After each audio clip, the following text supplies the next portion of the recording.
just can't lose, and nothing's gonna change the way we live.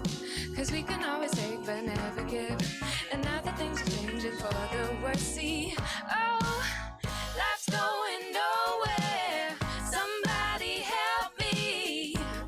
Somebody help me, yeah. Futures made of virtual insanity now always seem to be governed by this love we have for useless twisting of a new technology. Oh, now there is no sound, for we all live underground. Life's going nowhere. Somebody help me. Somebody help me, yeah. Oh, life's going nowhere. Somebody help me. Somebody help me, yeah.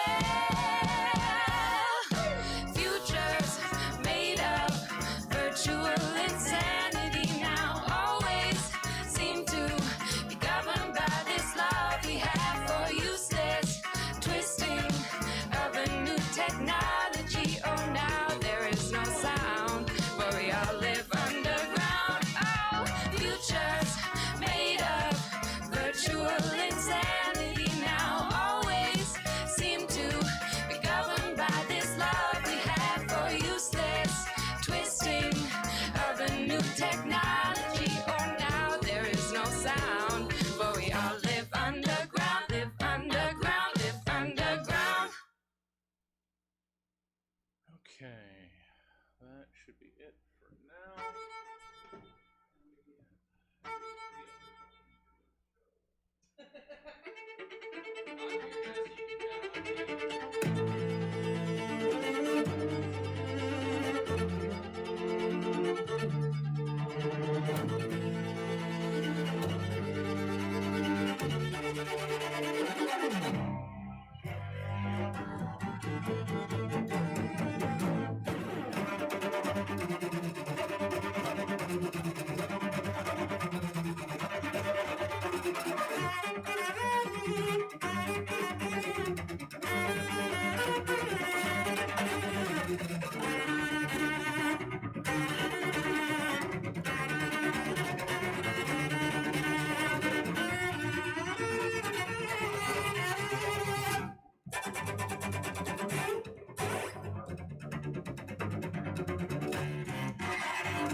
Eo solam viam meam tale municam scio, nescio cursum ipset hic habito et solus eo.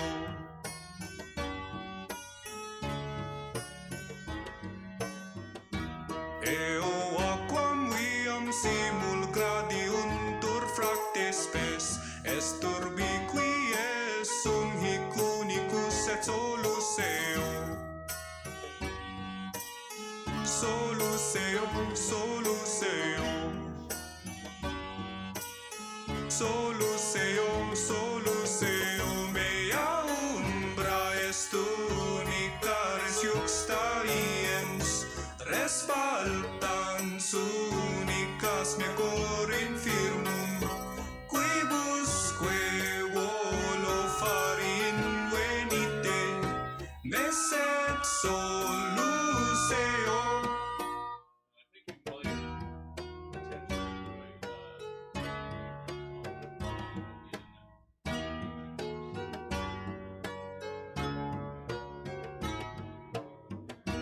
Eo lineam absqua mea mens divisa est, finis lineam marginis in qua solus eo.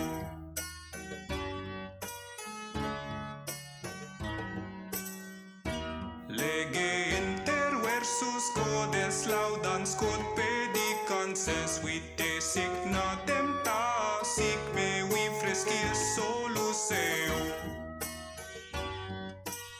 Solus eo, solus eo. Solus eo, solus eo. Mea umbra est unica res juxta iens, res paltans unicas meo cor infirmum, quibusque volo fari invenite, messet solus eo.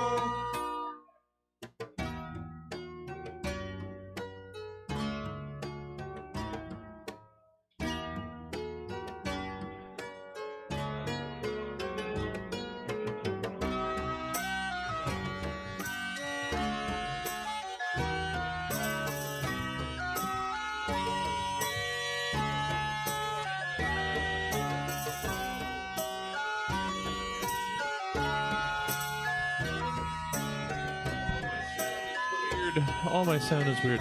I'm surprised. Well, I guess I shouldn't be surprised that still introducing people after all these years.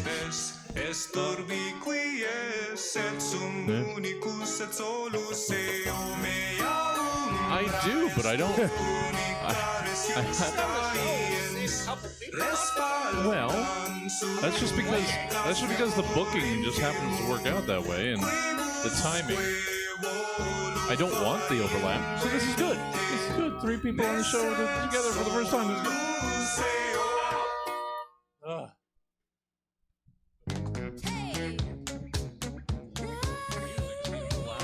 That's all I'm saying. That's all I'm saying. I've had a week.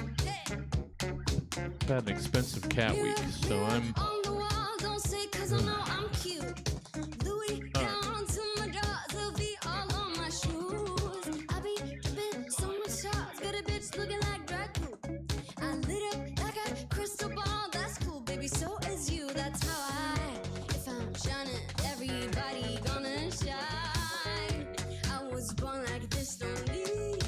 We have an online audience. That's what matters. I'm just hard stopping that. And we are just hard switching. There we are. We're on the goddamn screen. Hi, online audience. You the real MVPs. They're the only MVPs. Hey, you guys are nice too. There's usually one person here. Hey. I mean, yeah. No, that's not true either. Girlfriends, wives? I mean, sometimes. Bob? Where's Bob? Oh, Bob's probably watching at home. Bob's usually watching at home. Oh. Get your ass down here, Bob. Yeah, Bob, what are you doing? Hobble on down here, Bob. Just rickety on down. Yeah. Well, no. See, now I can turn my creative juices in other directions and just spray things with my juices. I don't want you to I know do it's that. not good. It's not great when I say it out loud.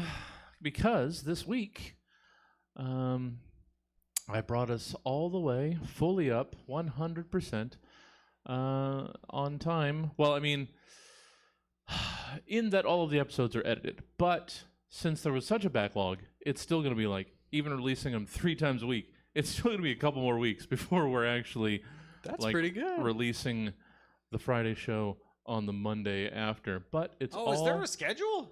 I mean, in theory, there always was. Wow. Okay. In theory, this show was supposed to drop on like Monday morning, and you got it for your That's work when week. podcasts drop. Yeah.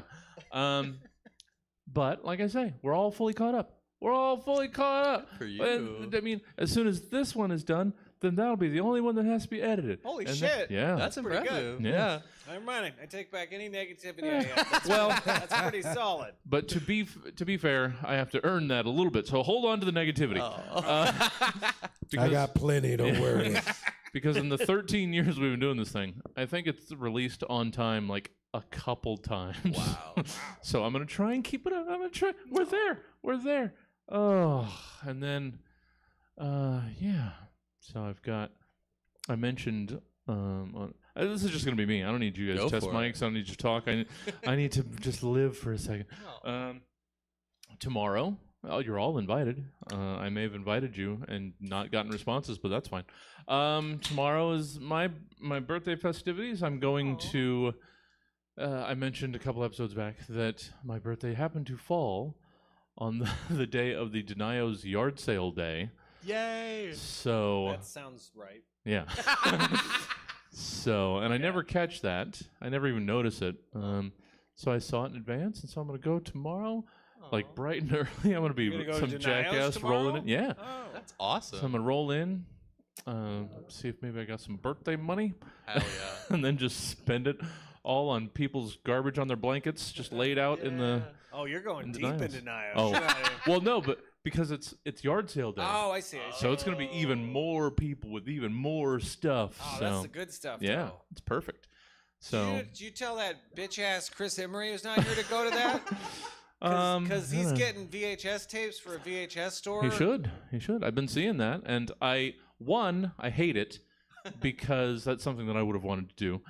So seeing him doing it, I hate him for it, but that's very cool. So that's fun. I haven't been asked to be involved in any way, but that's okay. He canceled out on the show tonight, so clearly he doesn't care that much. Yeah, that's weird. No, I love he- how sassy you are, Jesse. Well, I love I no matter don't- what changes, I you're don't always as give sassy. a fuck right now. Yeah. Get some of this claw in me. Yeah. Get some of that claw. But no, that's very cool. I saw that unfurling, rolling out, and yeah. Do they have like a storefront? Are they in No, a I think brick and mortar or they something? No, I don't think so. Are they gonna do I it think he's old looking Netflix for style? one. They're gonna. I think he's got like a big. I think he spent a lot of money on DVDs and VHS tapes. Yeah. So far. So I far, think that's as far as it got, but I Okay. think he's looking for a storefront. nice. What's the idea? That he wants to have He's a doing- DVD and video store. Okay. Yeah. Which hopefully works. Yeah, you yeah, know? yeah. I mean, again, if he had come to me, we could easily set up some cases in the lobby, and we could be running it out of the. Maybe you should ask. Tell Because him. I got nothing going on during the day in the lobby. What you He should could do is totally- you should mention that, and when he says, "Oh, that sounds great," you should say, "No, you didn't come to me," and just rip it away. Oh no, I would have offered that to you had you been at the show Yeah. tonight. No, I would, because there was a time when we inherited the front from the art Oh, yeah. studio moving out, that I thought, well, let's figure out something to do up there, and I thought of doing like a comic shop up front, which Cool. could have been cool, but it's work and stock, and Sure. comic shops aren't exactly a booming business. But Also, that window looks real breakable. There is that. If there was something there, There where'd the is- damn? well, that's why I don't. It looks put, like it attracts bricks. Yeah. Oh, that window looks real brick friendly. You're right next to a pawn shop, Yeah. and that place is like a prison. Like, Oh, yeah. you know, it's like got Well, because- bars and shit. Yeah, because like the first year or something when I moved in, you'd come in and there's, another window broke out of the pawn shop. Yeah. No, yeah. They know what they're doing. Pawn shops know what they're doing. Yeah. Which is why also I haven't put, because we have the jank ass marquee in the front window. It's why I have yet to put like a monitor up there to show like a marquee or the pre-show promo stuff, because even a shitty like $100 40-inch fucking Walmart TV, someone will break up. But I say that while they've got like 6 computers with desk lights on year-round next door. That's fair. At the tax office, and they seem to usually be fine. So I don't know. That would take some effort. A TV you could use. Well, there's computers in there that are... If I was a homeless man, I could take your TV and I could go plug it in somewhere at the park. I could watch TV. I could figure it out. Well, you could also take a computer and plug it in the park, and then you can... I can't get internet. I don't have a cable. Well... I don't have Wi-Fi. Can't navigate There's probably, this. there's probably an open Wi-Fi somewhere near a park. Why not? Don't we have free park Wi-Fi by now? What is going on? All right, you know what? I'm not going to mess with any of that because I don't want to. Cool. Well, trying to check mics because I want things to sound. I mean, I guess I'll find out. Sound good? I don't know. I can't get like speakers to hear. I'll see if it sounds good tomorrow like when I. So I think because a couple episodes ago, for some reason, it was peaking weird, so I tried to mix the audio differently. So hopefully I'd it has say fixed it. you've salvaged some audio sometimes. I've been impressed. So the one episode where we had to edit in your missed one, that went in pretty clean, and then a couple episodes ago we also had the that's why I have to keep an eye over here. Also had the audio drop, and I had to have Jack re-record one, and that dropped in pretty easily too. So good. I've been doing this shit long enough that I can hammer this down, and also. It's been a big week, apparently. We decided, and I'll invite you guys too as well, since you're part of the fam. You're part of the Stay-Up community. So, like, today's the 22nd, so I guess it would have been Monday? Was that the 18th? Something like that? That sounds right. I don't know. Dexter just floated the idea, said, hey, you know something I've always wanted to do? I always wanted to do a zine. And I said, you know what? Me fucking too.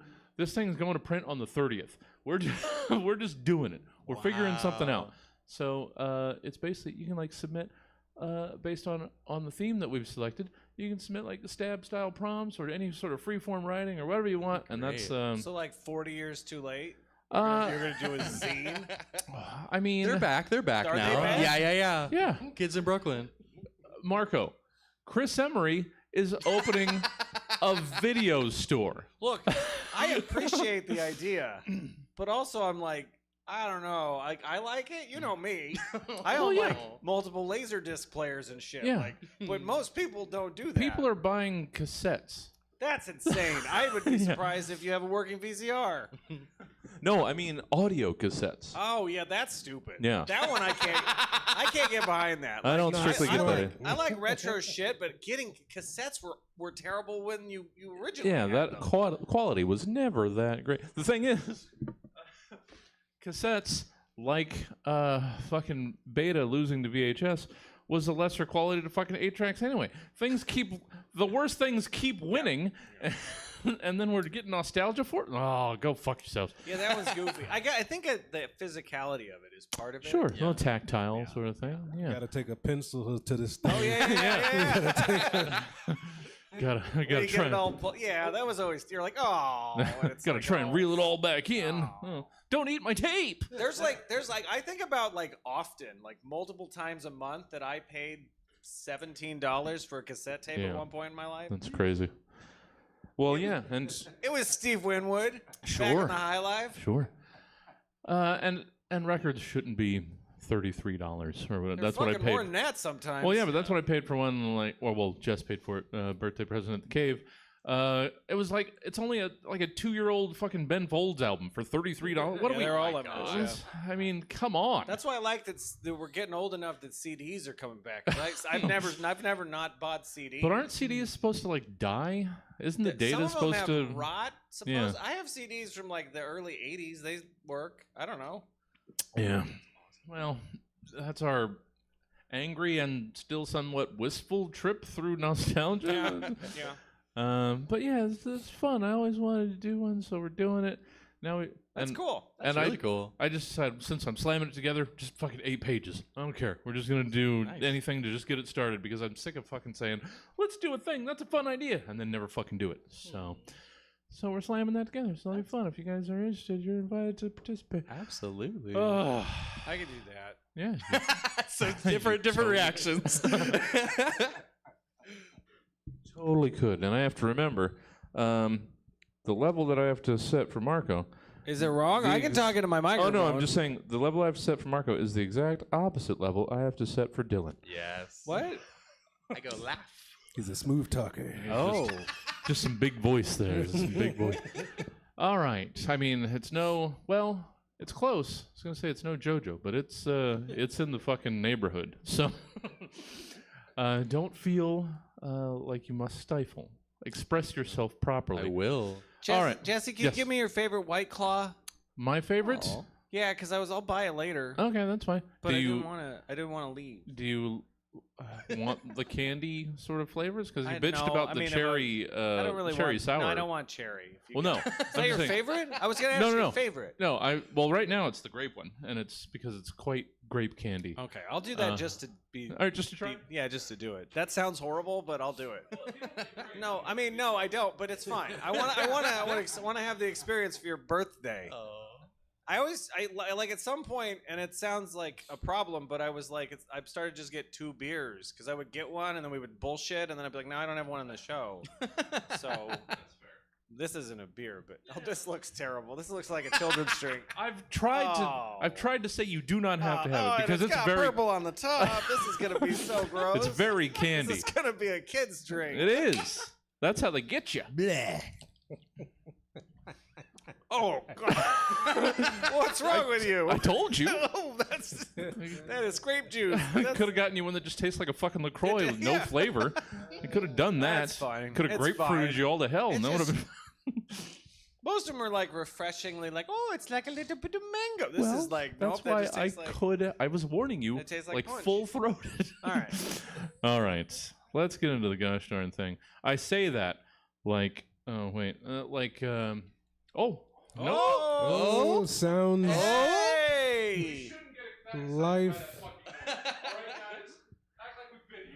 Life. Come in here. Somebody asking for directions. All right.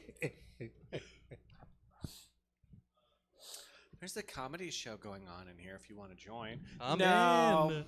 I don't want that. Is it like a podcast? Yes. No, I don't want to. Pew. I don't want that at all. Cloud of smoke. Just, where'd you go?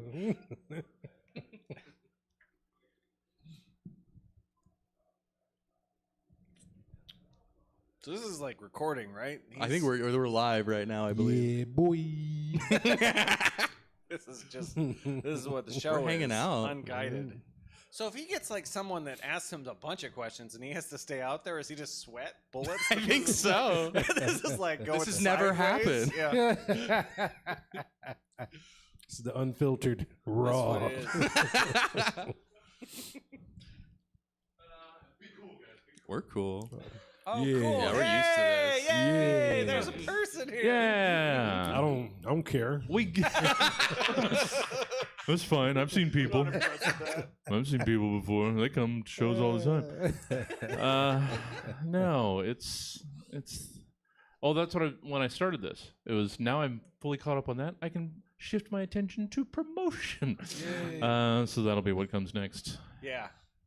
Well, no, a zine has already trumped that. That's what happened when you made time. Yeah, You I gotta started fill it the scene. immediately. I'm not used to having time. All right, let's do it. We were just about to start.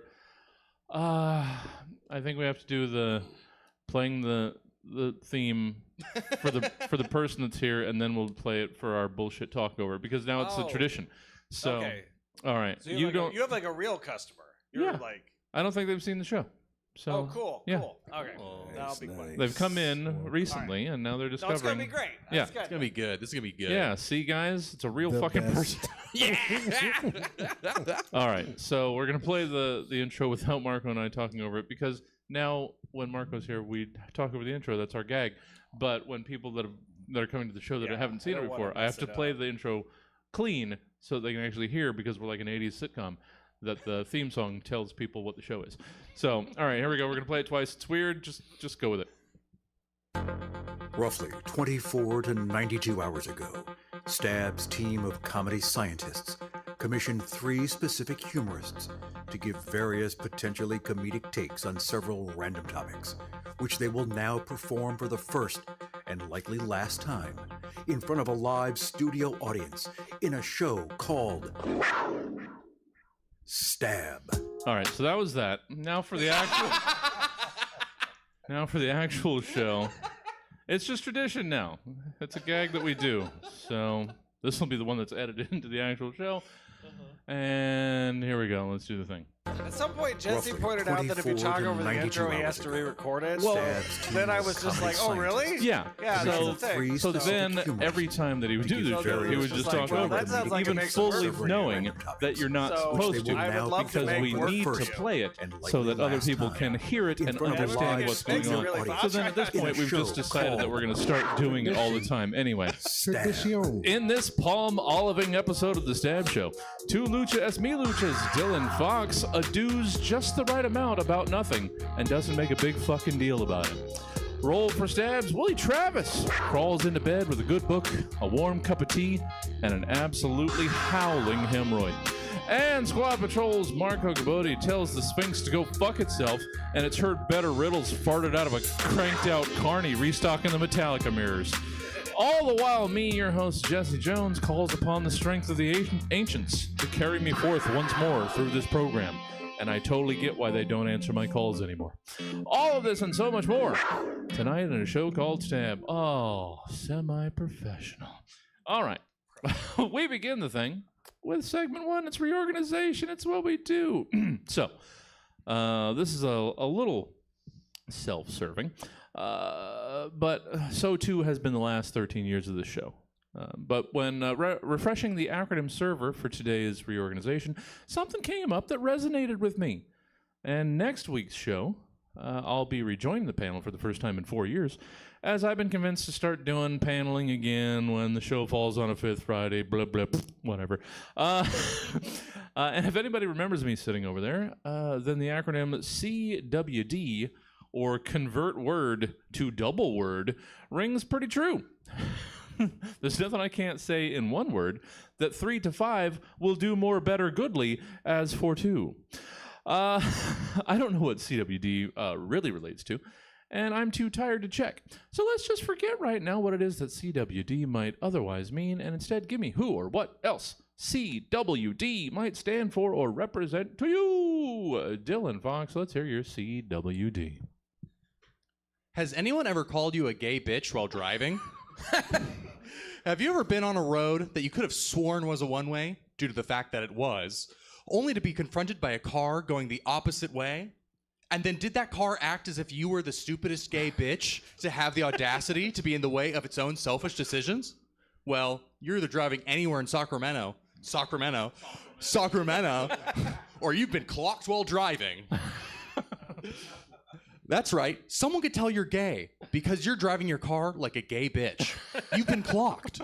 See, when a straggit, with the ST, is able to tell you're gay because you're doing something like smiling, a special gland that exists only for hating gay bitches is activated. It's literally your fault. Whatever they do next is on you because you've been CWD. It can happen anytime you're being a gay bitch. Leaving a buffer of space in between you and the car in front of you, CWD. Gay bitch researchers have been able to come to these conclusions through the Gay bitch researchers have been able to come to these conclusions through the dissections of one important hateful man's brain, Brian Kroll. See, according to the research done, it does not matter if you are helping, aggravating, or literally doing nothing at all, you will be treated as a gay bitch who's different and deserves derision. This model, which we've been able to use to understand the mindset of a pathetic, manipulative, weak, insecure, uninspiring, parasitic, average driver, shows that it takes nothing at all to deserve being treated as a gay bitch. They can just tell. Yeah. Because after what you've been through, don't you deserve it? Oh, don't I ever. Oh, thank you, Dylan. I'm You're pretty sure I didn't welcome. hear that name right. You can edit it. You can edit it out. I probably not. But, you know, It's from all views and opinions are Sure. mine and not the show. I don't know. Maybe the first show I have to bleep. Ooh, thank you. I don't know. We'll see. Thank you. Willie Travis, how are you going to get me in trouble with your CWD? This one was actually easy. Oh. Because what it actually means is complaining working dummies. Yeah, nothing more than that. This is my stupid union that, at my job. And I'll fill you in on a couple of details of my stupid union. Firstly, union dues are paid by taking out 83% of your check every 2 Well. weeks. You know. Which is whatever,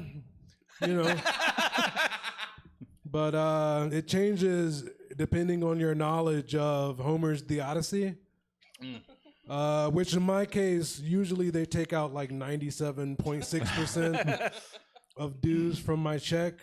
Thank God I know who Homer is. Otherwise, don't. Next.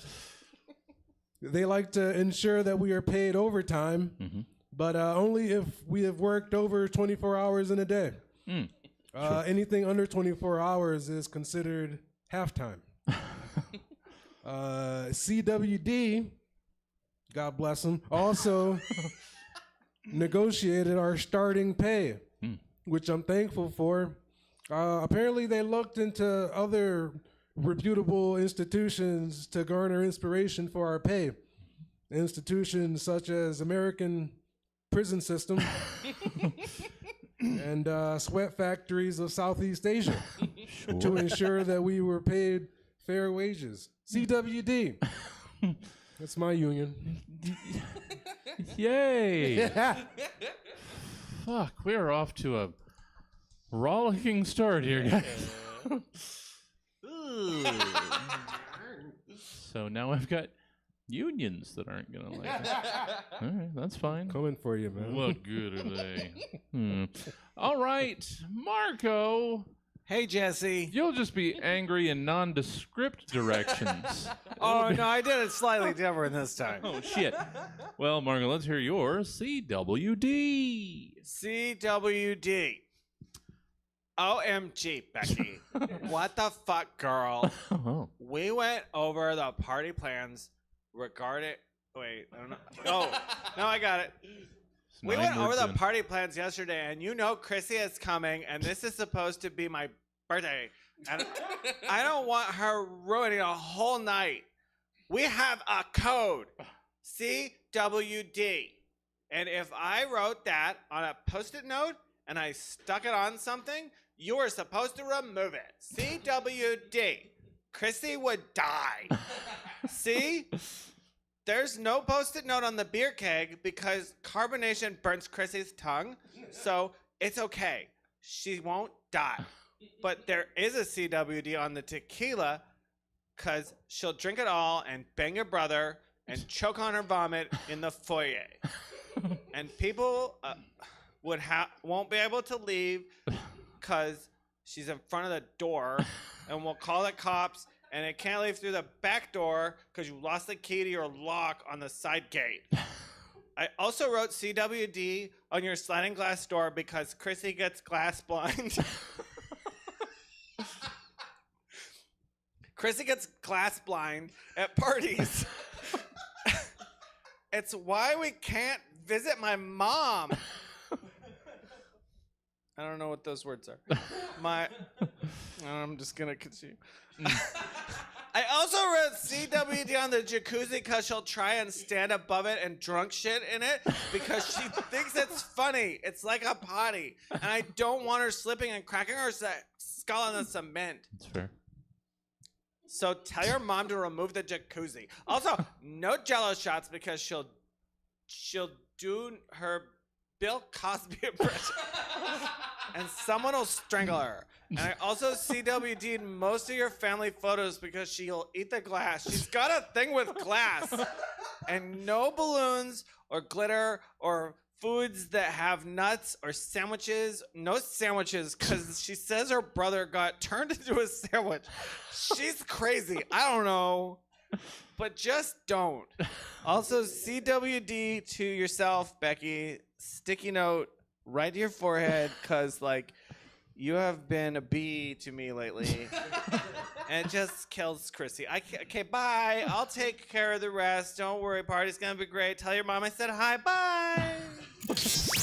Oh. Are you trying to kill Chrissy? He's trying to kill Chrissy. The fuck are you doing? Oh, well, that was a different direction. I'll take it.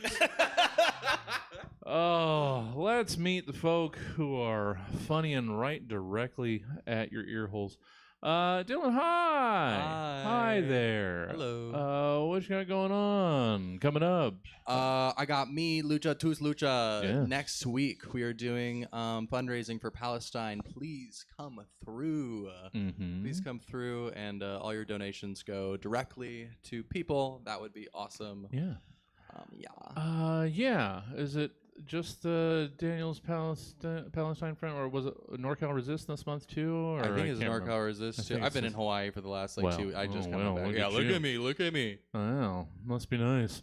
Well, cool. So we got two Luchas, me Lucha. Anything else of interest or fun or anything going on? I'm healthy right now. Oh, like look at I'm that. like, and it's kind of boring to talk about. That's fair. It's like sleeping early and like exercising. Wow. And then like you tell people who haven't seen you in a while, and it's like I want some gossip. I want dirty things about your life. No. Don't want to hear you doing well. Thank you. There's the fun in that. I can't read who that is. Who's commenting in the... No, but now I have to edit this. Do you read comments? Sometimes. Is this a thing you do? I didn't know that. Oh, it's just Bob letting us know that he's going to catch up on the show. And it's just now starting. Bob. So, That's sweet. yeah. But we talked shit about Bob earlier. Well, he'll eventually catch up to us. Well, we didn't talk shit about Bob, but we did give him shit. Yeah. For not being here. Well, thank you, Dylan. Good for you for doing things that are good. Thank you. Boring. Wah, wah. Boring. Wah, wah. Willie Travis. Hello there. Hey there. You got anything fun going on? Are we doing anything interesting? Or are you just chillaxing? Just or- out and about, Yeah. you know, doing comedy and stuff. Oh, that's Sometimes here hosting the mic Yeah, that is very helpful and and appreciated. stuff like that. You know, anything I can get on, Yeah. anything, any scraps anyone wants to throw me, So very discerning. gobble it up. Yeah. Don't care if it touched the floor. Yeah. Yum, yum, yum. Well, Willie's got that 5-second rule for booking. Right? Somebody drop, I'll pick it up. Well, good. I mean, good. Hopefully good that you're getting back out there and you're okay with that. Yes, sir. All right. Well, always a pleasure to have you. Thank you. And Margot Cabodi. Hey, Jesse. Hi there. With one fucking sip of that White Claw, and then you're just going to let it die there. That's fine. Oh, I've been That's- drinking it. Okay. I like alcohol enough to drink shitty alcohol. Hell yeah. Let's not pretend. That's the spirit. I just can't believe you enjoy these. I mean, most of them are barely flavored, so when there's actual Is flavor. that what it is? Your tongue doesn't work, and so when something tastes like... Well, like a- no. The rest of the White Claw variety, I mean, when they continue, you know what? We're not You talking should get a about White Claw. sponsorship. That'd be nice. If anybody ever wants to give this place money, that's nice. Yeah. No, we've got a good turnout coming up for the 9 o'clock show, so I'll be fine with us having our normal audience for the stab show. Marco. Yeah, Jesse. You're, if I remember correctly, you've got Squad Patrol in a couple weeks. I do. Yeah. I have a Squad Patrol show at the Sacramento Comedy Spot. Did we still settle on the 50s sci-fi? Yes, I'm doing 50. Oh, you remembered that. I remember Holy all of it. shit, I barely remembered Yeah. that. Yes, I'm doing 50s sci-fi, which is a nightmare. Yeah. I got to get costumes and props Well, and yeah. shit. You guys have painted yourselves in the most ridiculous It's prop a and costume stupid corners. corner. I regret it. I wish I did improv. Yeah. Then I'd just be like clapping and fucking being like, "I get a word." Yeah. We're all I have friends. friends. Look at this. Ooh, people hang out with me, and I have a positive attitude instead of being a cynical asshole all the time. That's We how it do works. this show, and then we don't think about it, and then Yeah. we'll do another one. Yeah. Right. No, a sketch is the most fucking work for the least fucking Yeah. reward. Nobody cares. No. And then you tripled the work by making every fucking sketch have to have an acre and a half of goddamn props and Yeah, costumes. this one's stupid. I regret it. I mean, beyond the number of cardboard robots you have to have. Oh, Just- those got cut. I had to do something. There's no robots at all in the damn show. What the? You're doing a 50s sci-fi and you don't It's have not any my cardboard fault. robots? I wrote so much of this, and there's no robots. Ugh. Wow. Well, there's a lot of silver painted Nerf guns. I know that. There will be those. Yes. Well, that's second Friday. Yeah, it is. Yeah, and you guys do every other second Friday Yes, at the nowadays. moment, that's what we do. So yeah, go check that out. Unless you're gonna be here, ting, which they won't. They'll be over at your show. I'm working on promotion.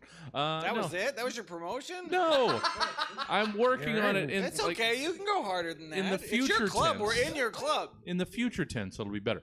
But no, always good times when Squad Patrol rolls out with just backs the fucking dump truck to the backstage and empties out the prop. We usually do pretty good, though. People usually watch it, and it's pretty good. It's got a good crowd. Yeah. It's been doing a while. It's You successful. just do a lot of work. It's not worth the time. Just saying. Sketch never was. It was It's my not, first it's not love. a career move either. It was You're my not first gonna love, and get- then I ran away from it because You're not it's going to too get much. somebody showing up who's like, "I saw your sketch, and you're going to write my TV show." I saw that little costume you made for that stuffed cat. I want you and all of your friends to give me 3 seasons of whatever it is the fuck you do. Yeah. Yeah, no, I know. You got out. I know. Oh, but always enjoy having Marco Cabodi here. Let's get back to the thing. Oh. I say I enjoy things, and then I get into the introduction of this. It's Topical Haiku Challenge. I super don't want to think about topical things right now. Topical Haiku Challenge has become less about current events and more about current feelings. The world right now is absolutely vile and disgusting at just about every turn. So I don't focus on news items for haikuing anymore. Instead, we're going to focus today on summer vacation. I think the summer vacation period of the school year is coming up. I don't know anymore. When I was going to school, my school year ended in mid-June, and that was how it worked. But now schedules are chaos, and for all I know, the winter 2027 trimester might be starting next weekend. I don't know. But based on how things used to be, it feels like summer vacation for school is coming up soon. So in today's Topical Haiku Challenge, you've been asked to give us 3 haiku, each about the concept of summer vacation, be it current or past, when you were in school, whatever the idea makes you feel. I want to hear about it. 17 syllables at a time with a jaunty Irish jig accompanying you. Why? Fucking because. So let's turn that down so we can be heard. You don't have to yell over it. Yeah, he's getting it. He understands. So we'll go 1 1 2 2 3 times around like we do for segments 2. Dylan, let's hear your first of 3 topical haiku about summer vacation. Jesse Jones Yes. is old. Oh, well, yeah. He went to school in what year? Did they have pencils? I mean, yeah. Okay. Number 1. Yeah. Oh, no, we had moved on to 2. Okay. We had reached the number 2 technology. They invented that by number? time. No, we just had the fat red pencils. That's all. Also worst. These don't fit in any sharpener. We had the weird squishy, like rectangular one, not squishy, flat rectangular one. Oh no, those like golf pencils. Okay. Okay, yeah. No, we had to whittle them down with a knife, with our Bowie knives that we had to bring to school because we were in the wilderness. Thank you. Thanks for that. I'm glad I can't go one show without being reminded that I'll die soon. Yeah. Yeah. Willie Travis, your first 3 summer vacation haiku. First off, Jesse, you said that the world right now is absolutely vile and disgusting at just about every turn. This is Prove me wrong. This is in regards to that, Okay. Jesse. It's called playing ball. Yep. You have to be shitty. Oh. No, be good. Be bad. But no. You have to. All right, fine. To be fair, I'm not great to be around. Because I'm so mad. Because everything's so bad. Thank you, Willie. I don't mean that. Margot, summer vacation haiku, what you got? Is there a way to get on like a list where you don't have to do haikus? I fucking. It's the ease. I mean, okay, I'm just saying. I've done 100 fucking haikus. I was also, just play the racist Asian music. Hey, no, everybody gets it. It's weird when you play this music. I know. We're doing haikus. Aren't we stealing Japanese culture anyway? Yes, but to do it with the ting-a-ting-a-ting-ting, that doesn't help. That doesn't help.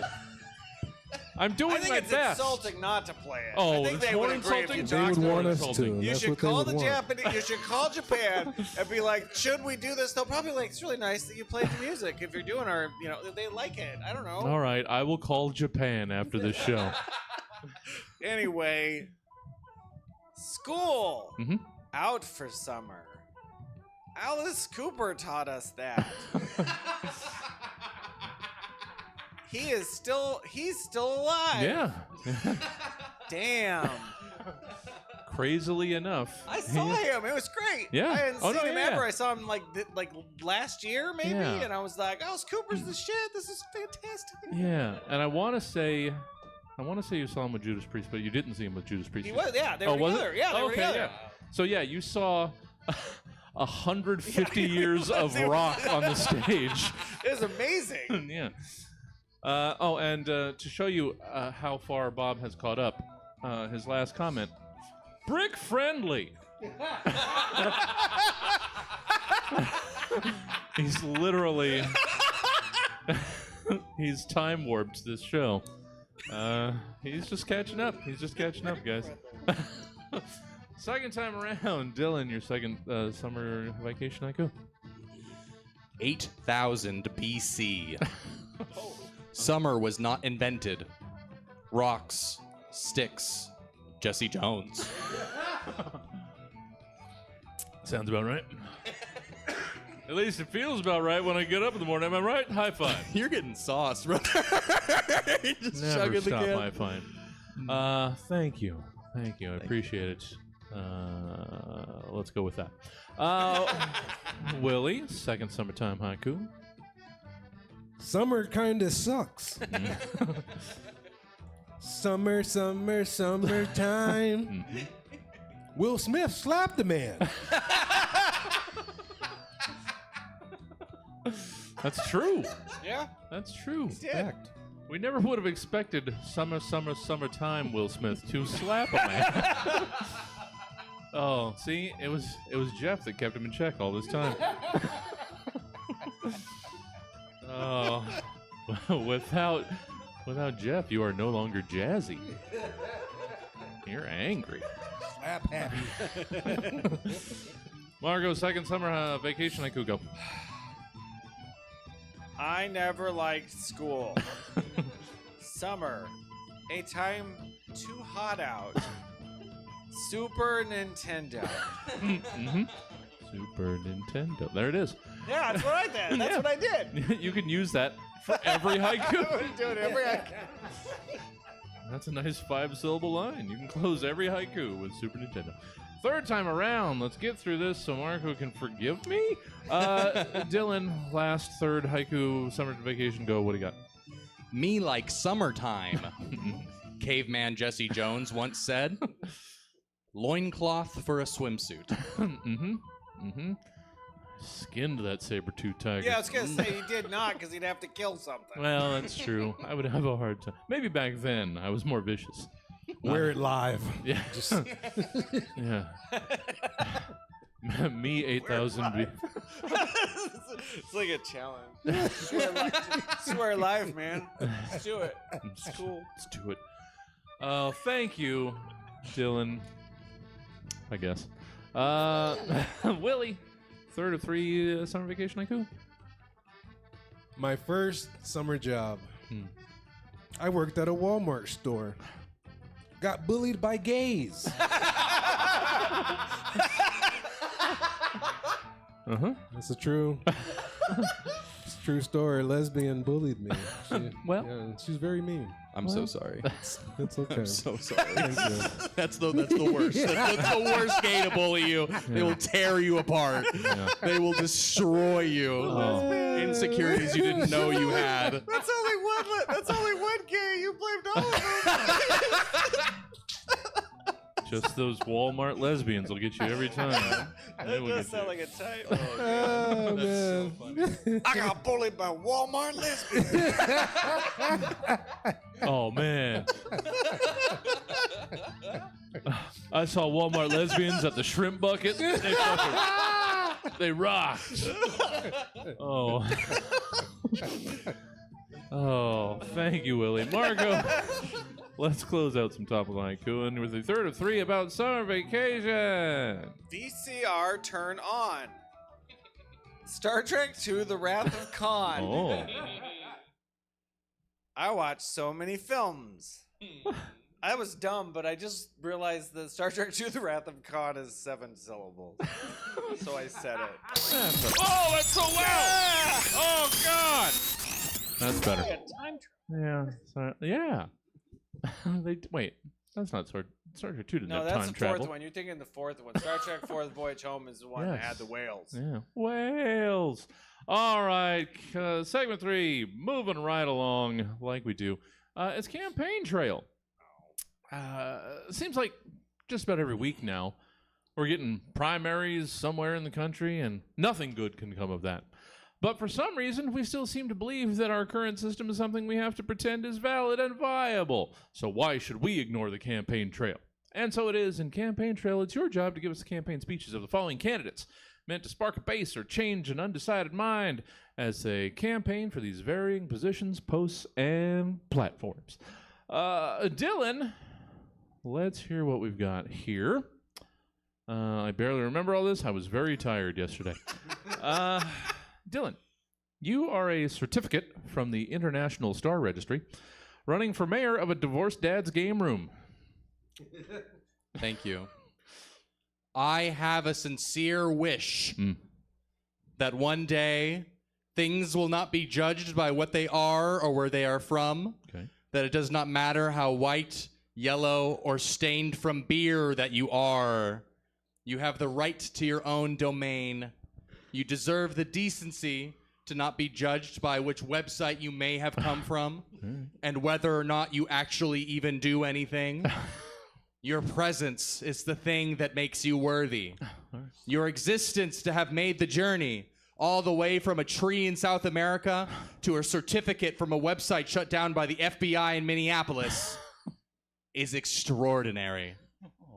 And the Cheryls of the world will tell you that you deserve to be put down, to hide your words and your accreditations. The Cheryls want to hide you so the entire world can be replaced with laminate, millennial, gray guest rooms for a mother-in-law that hates you. The existence of your frame is what has blessed you. To have fought hard enough to be hung on the wall at all is what makes you worthy of respect.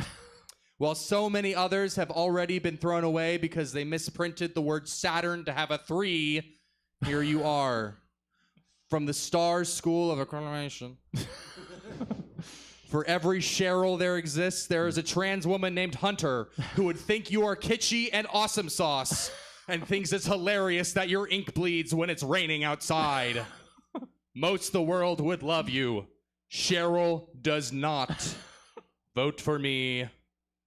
Oh, well, yeah. Oh, abrupt. Don't let Cheryl minimize you. Don't. You have worth. You cost probably $39.95. I don't know.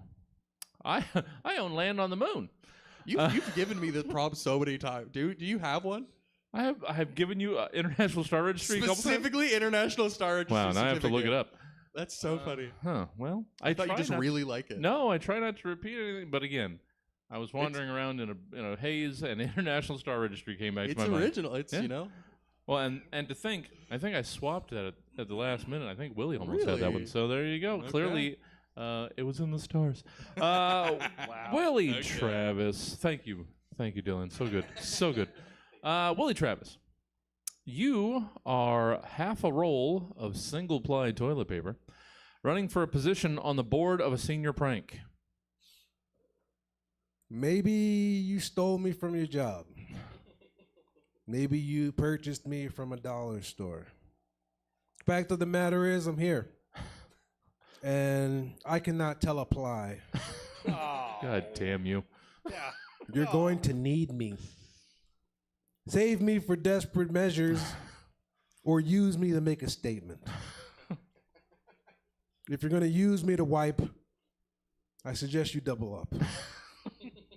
But what I ultimately suggest that you do is find a teacher or authority figure that many of you are not fond of.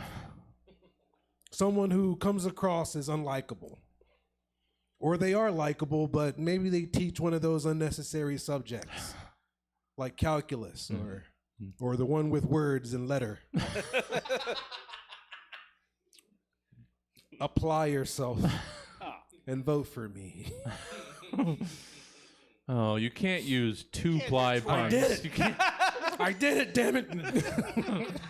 You know what? That's fair. We're going to throw me out? Stick to your guns. you plied twice. So we'll let you have. I'm sorry. Thank you, Willie. Powerful. Marco. Ooh, I don't know. This is a tough road to hoe. Marco. Yeah. You are unsweet. Come on, Willie. No, I'm just right. Marco, you are Unsweetened Tea, running for re-election to the soda fountain selection in the sit-down dining area of a Pizza Hut. Ladies and gentlemen, this is America, is it not? Land of freedom. I saluted a bald eagle before I came on stage. It's required by state law in Georgia, where I'm running for office. You might think in this good old southern state, putting unsweetened tea in a soda machine is a lot like putting pedophile in an ice cream truck. Well, listen. It's not that bad. Pedophile ain't good for children. Regular ass tea is actually just fine for children. All right. And the young at heart. Shit. It's the only non-sugar thing you're gonna find at a fucking Pizza Hut. Don't you sometimes want to feel just a little bit less guilty? Lord knows I do. Jesus Christ himself knows I do. Love? What is that word? We all been there. You got large meat lovers for yourself. Breadsticks and dips and wings and shit. All for you and you alone. You go up to that fountain and you're looking at mountains of dew and Pepsis and shit. Then you hover in front of the Diet Pepsi. Like, ain't good for you. You know, it's a little bit better, but it's got like aspartame or some shit, and it'll probably give you Alzheimer's. Then shamefully on the end you see the unsweetened tea, boring, unassuming, there to offer you some help in this world of chaos. And that's what a good politician does. So this moment, put your red plastic cup up in front of that unsweetened tea and press the metal back back? What the fuck? Press that metal back to save America with a There it is. satisfying. God bless the troops overseas. Of course. And God bless President George H.W. Bush. Oh, damn it. Now, for the campaign trail prompt, that's fine. That makes sense. That I'll allow it. But there is literally never a show that Marco can't shoehorn God bless the At this troops point, I always say and that. God bless George H.W. Bush. I just Every shove it in. time. Every that time. in Finds a there. way. I want to Finds a way. say though, I do go to any restaurant and I get unsweetened tea. Oh, yeah? Yeah, because I don't like I don't want to get soda, Oh. because it's just sugar. I mean, don't I know. get unsweetened tea because I like to sweeten it myself because I sweeten it more than sweet tea. Oh, jeez. I want I'm more extra. southern than. Oh, I'm so goddamn. I'm so southern. Sweet I shit stars and bars. I'm so southern. Man. When I fart, it's the General Lee horn. Oh, I'm sorry. I must have passed I wind. like that you go to people's houses and like, you want some sweet tea? It's like that ain't sweet enough. Let me put a little Oh, bit you more. got call sweet that tea? Oh, do you got sweet tea? You think it's sweet? do you think it's sweet? Double it! God now! Oh, please, I'm gonna throw 8 packets of Sweet and Low at you. You better tear them suckers open. We've made it to segment 4, I think. I don't know. I can't pay attention to this anymore. Yes, it's segment 4 at Pseudo-Pharmacals. Got something wrong with you where you're in like some screaming, searing pain? Like constantly? Drugs. Want to sit in front of a full-length mirror for a couple hours and watch yourself melt into the carpet? Drugs. There's little they can't do. Whether we always want them to or not. Oh, my reading of this has been terrible. And so, yeah, that's where we left off. Let's just go with it. And so, in Pseudo-Pharmacals, we've asked you to give us the descriptions of these 3 new mind and body altering pills, sprays, salves, or smokes hitting the markets and the streets. And it's up to you to tell us what they are and what they do. Dylan. Dylan, let's hear why we should want to try Washboard Gabs. Okay. Oh fuck. Okay. I kind of had a hard time with this one. That's fair. So like, Jesse, I was Because kind it doesn't make any sense, so it's fair. I appreciate it. Okay. I was just hoping like maybe you and me could like. You know, workshop this? Yeah, collaborate. Okay, Thank yeah, you. yeah, okay. So like, Yeah. The first thing I'm having a hard time with is like figuring out where would I inject it, right? So like, what part of your body do you think you would inject Washboard Gabs? Well, I mean, it implies abs, but then it's the word gabs, so that's kind of like talking. So it feels like maybe you inject it in the throat. Wow, Jesse. No, That was a good try. Oh, okay. But I don't think that's very funny. They shouldn't allow me on the panel again next week. Just say taint. Taint's never wrong.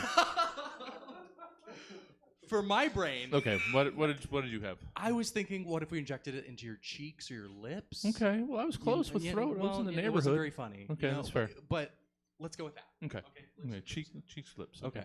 Mhm. Okay. So last one, Jesse, that wasn't really your best. No, I would I say. admit it. I admit it. Like this time though, I know you got this. I don't know. Okay.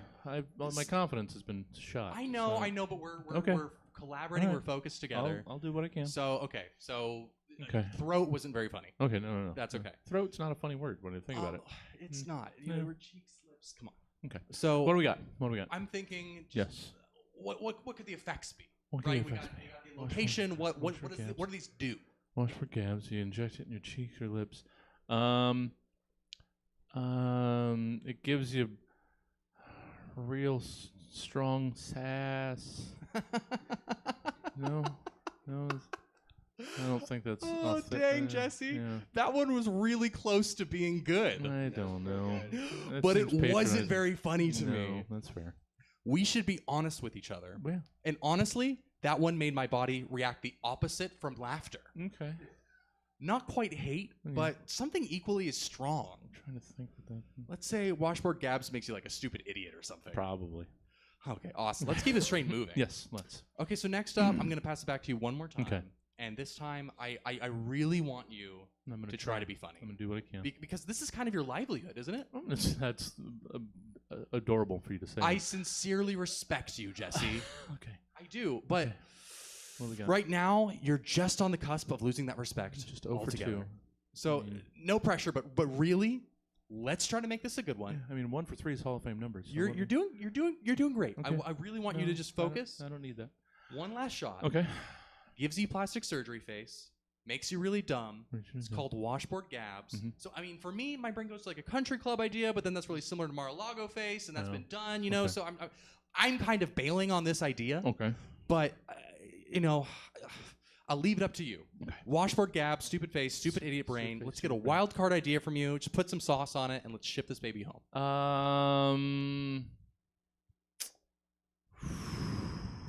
You got this. Nitro burning funny car. No. No. Say that again. What was that? Marco likes it. That's all.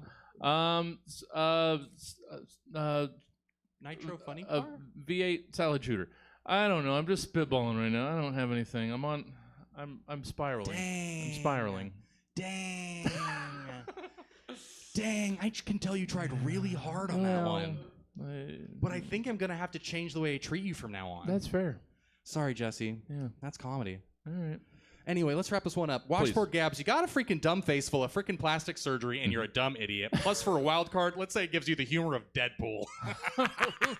Oh, just sound like Ryan Reynolds all day. It feels current. It just feels current. It does. So you're welcome, Jesse. Hey, I just wanted to give you a home run. Thank you. Oh, this must have been where you retroactively went back and called me 10,000 years old earlier. If you bring up funny cars, say it in the right voice, like it's a commercial. Nitro There we burning funny go. car. Okay, Reference? Sunday. That's what that was? Thank Yeah. you. Yeah, Okay. you know, Thank you. it was before monster trucks replaced them in the public Yeah, zeitgeist. they always say that. Uh, They always say that. What was Footy it? cars, Yeah. and you'd be like, "That's weird." What nitro? Grave digger. That's a monster truck. Thank you, Dylan. Thank you. Oh, now you guys, you and Joe and Jeff and everybody really makes me feel bad for how terrible I was to John for so many years. I get it. I get it now. Willie Travis, hi there. Get us hooked on Lil Gulps. Yeah. Do you need to make a statement that showcases your current disapproval for what's happening in real time? Little Yeah. gulps. Caught with your pants down in what can only be described as a nightmare scenario? Little gulps. Mistook that madame for Adam once again for the third time this week? Little gulps. Are you on the receiving end of what's metaphorically coming to you? Is your shirt collar so tight to the point where you have to loosen it in a comical fashion just to show how much pressure is applied to the current situation? Little gulps. Little gulps are the only FDA approved, medicinally cleared, tiny jugs of 0.035 pressure packing, throat goading, fast acting liquid that assures to alleviate as well as magnify whatever your current situation may be. Little gulps, now in Caribbean flavor, grape, and Vicks Vapo Rub. Wow. That was great. That was really good, Willie. I mean, you drove the host away. Hey, shut the show down. That's what we do. you had to think about it. You had to leave to think about it.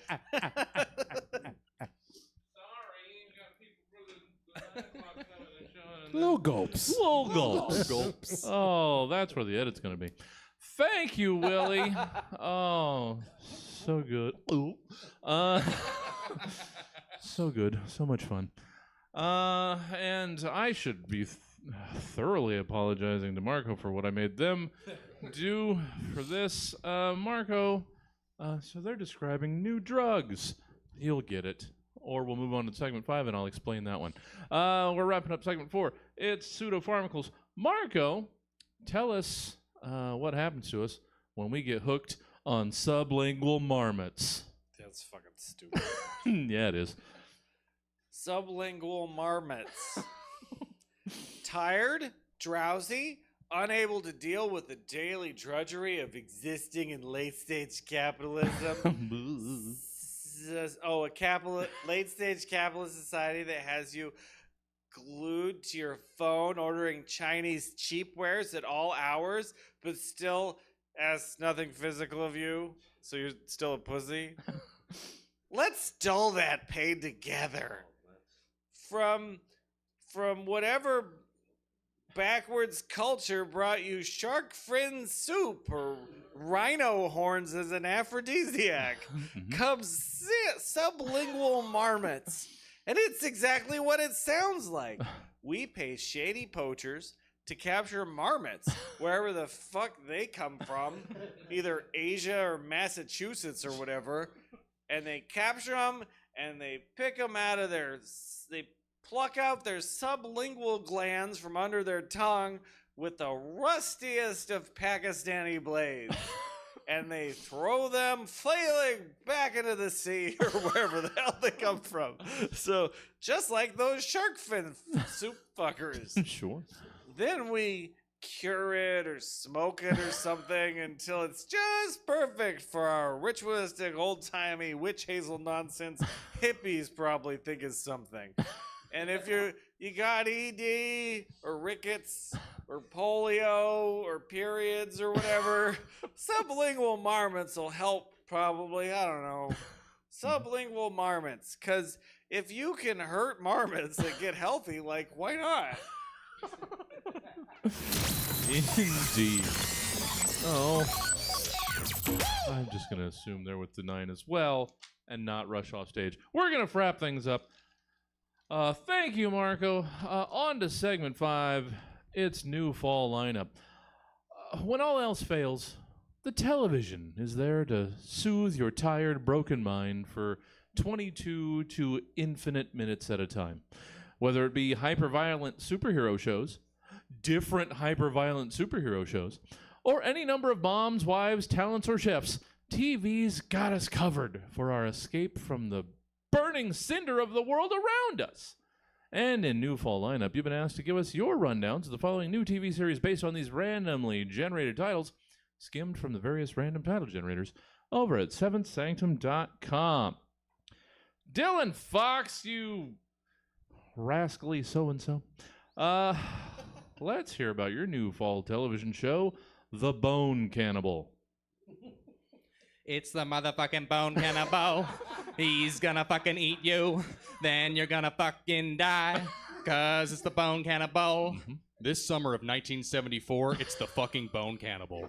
He's gonna fucking eat you. And then, yeah, you're gonna fucking die afterwards. Guess what? Remember the haikus we're talking about earlier? That's who the fuck this is about. It's Jesse goddamn Jones. Yeah, it's the Bone Cannibal, also known as Jesse Jones. He's gonna fucking eat you. This is what Jesse turns into when he goes to Burning Man. Yeah, the trailer's still going, and yeah, Jesse Jones goes fucking caveman bone cannibal mode the second he's in the Black Rock Desert. He's fucking eating people. He's fucking killing people. And yeah, this is on television, and yeah, it's fucking badass. Only fucking shit, it's the Bone Cannibal. Jesse Jones is killing people during Burning Man. All of his rage during the year culminates into one night of murder, where he becomes the Bone Cannibal. And then we're gonna fade to black. Sure.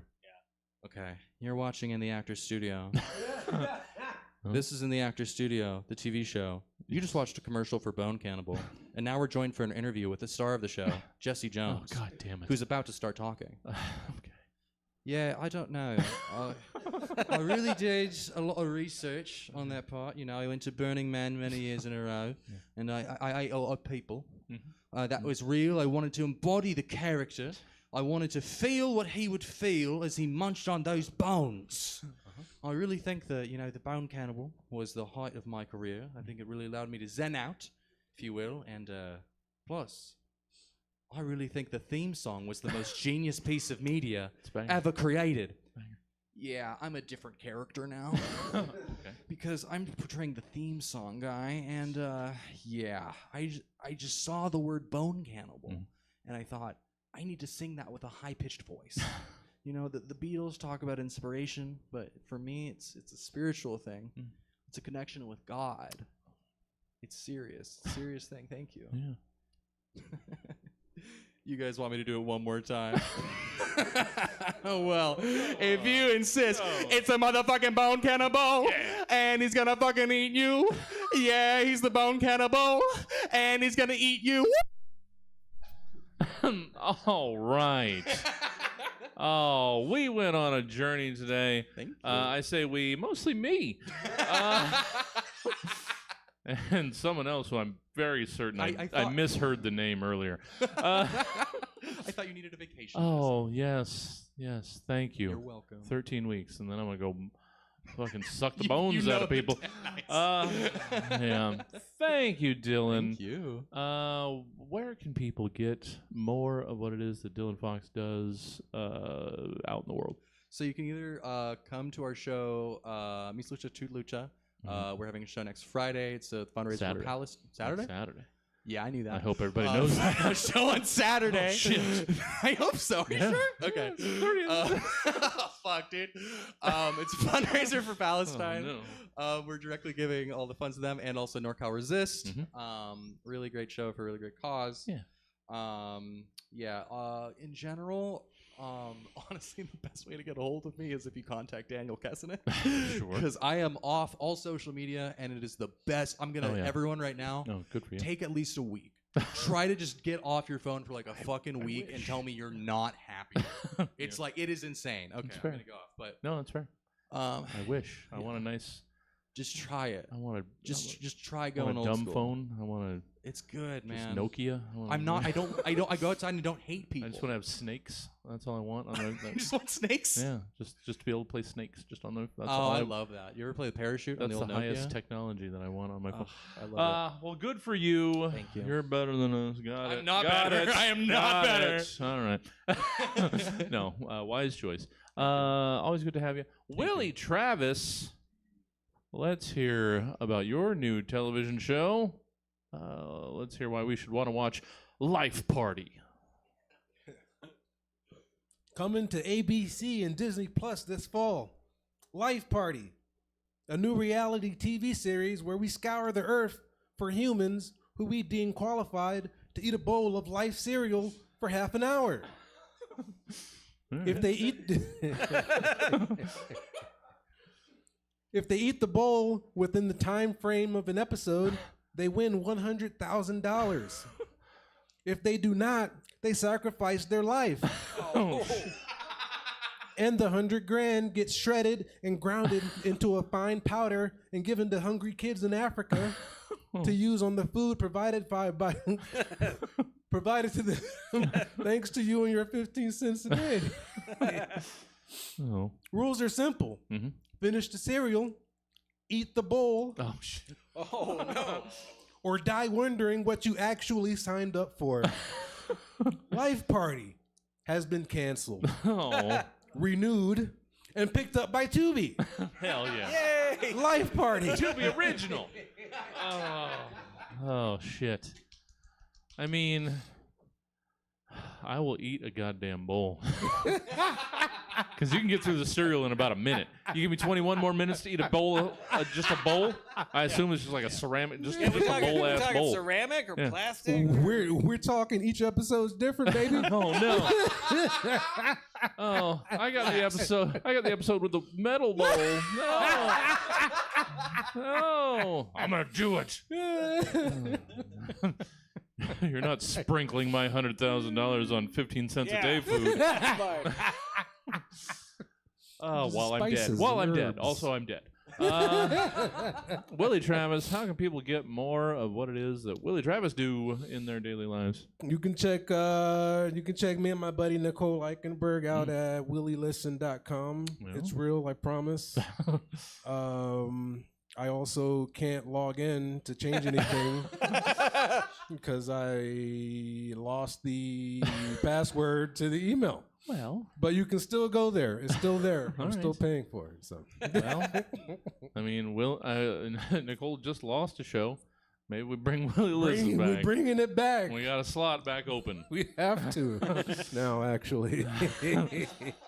We'll figure out the password. We'll figure it out. Well, thank you, Willie. Always good. Marco Cabodi, before you close out this gosh darn program and we get ready for a show that has actually sold tickets, let's hear how people can get all the Marco Cabodi in their lives they could possibly want. You can see me the second Saturday of every other month at the Sacramento Comedy Spot, where I am in and write and direct the sketch comedy show Squad Patrol. Yeah. Which is like on the 10th or 12th or some shit. I don't know. 12th. Yeah, it's Yeah. going to be great. Yeah. It's going to be great. It is. It should be. It probably will be. It's probably fine. It is. It's probably fine. I mean, there's no fucking cardboard robots, so how good can it be? Oh, shut your fuck up. Yeah. 50s sci-fi, no cardboard robots. Bullshit. I always thought the same thing. I know. But Marco, let's close out the gosh darn program. I had something else, but then I refreshed again, and this came up, and I figured, yeah, this one's for Marco. Yeah. Marco, let's hear about your new television program coming this fall, Cat Challengers. Number 5. Cat Challengers. Oh, you're gonna fucking leave the stage? I'm not gonna let it happen like organically. Pretend like the show's still going on. I'm coming back. Okay, yeah. Number 5. Number 5. Cat Challengers. This fall on CBS. Like the obvious parody of this TV show would be that Zendaya tennis movie about cats playing tennis. But I'm not gonna watch that movie because my old person brain just sees all Zendaya and those boys as kids, and I don't want to watch kids in some fucking three-way or whatever that movie's about. It's like every time a movie's like, Zendaya's a successful ad executive, I'm like, no, she's like 16. She can't do that. I don't know, I just don't buy it. Anyway, coming this fall to CBS, A Secret. Not told until now, January 28th, 1986, the day of the Challenger explosion. I thought you'd go there. What you don't know is the secret story of why the Challenger exploded. Flashback 6 months. Cat astronaut Whiskers Lovell is running through basic training to go into space and return unharmed as part of his space shuttle Challenger, as part of a anti-communist plot to not kill cats in space like the Russians did so often. The only thing is that a spy has told the Russians, and they have built their own Challenger with their own cat, cosmonaut Mirka Gagarin. Mirka is the most popular cat name in Russia. I looked it up. And why? Why have these two cats on different? Why are they going to space on different Challengers? Why? Then I stopped writing. And I was like, they probably are gonna play tennis. Probably. Yeah, they probably have some sort of threesome or whatever that movie's about. I don't actually know. Well, all that matters is that as I was hoping, you did make it about Challenger. Oh, really? Well, I wasn't hoping, but knowing you, I figured I was going to make it about the Challenger explosion no matter because what. why wouldn't you? But I like the idea that the Russians built their own Challenger, but it didn't really work that in very well. They both exploded at the same They time. did. Yeah. Yeah. They only. That's where I was going eventually. Yeah, it would have gotten there. Ran out of time. And that was the Stab Show. Thank you for joining us tonight.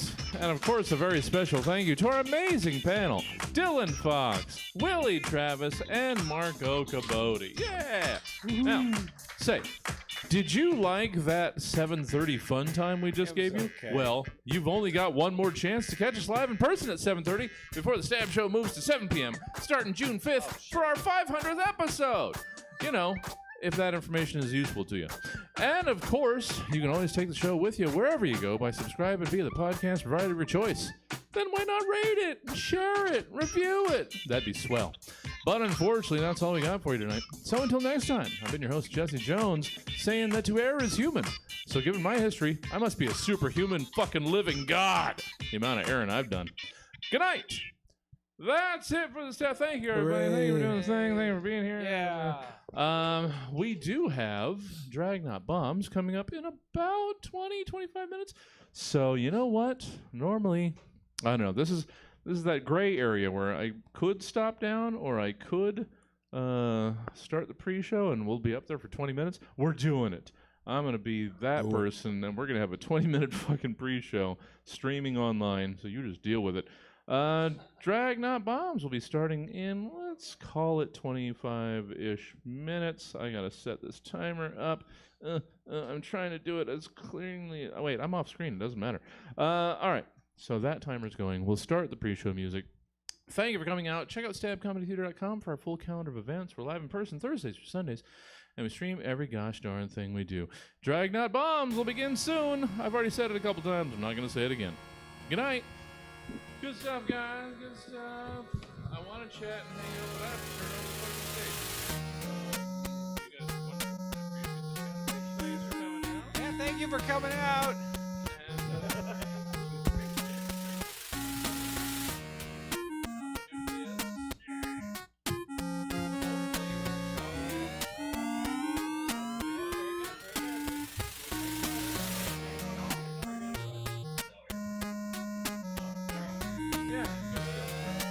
As always. Oh, I didn't switch over to the thing. Thank you, Willie. Thank you, Dylan. You guys are great. There we go. Yeah, so I gotta. I'm sorry?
My name is Blurry Face, and I care what you think. My name is Blurry Face, and I care what you think. Wish we could turn back time to the good old days when our mama sang us to sleep, but now we're stressed out. Wish we could turn back time to the good old days when our mama sang us to sleep, but now we're stressed out.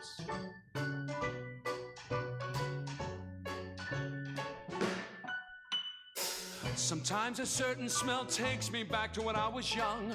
I'm never able to identify where it's coming from.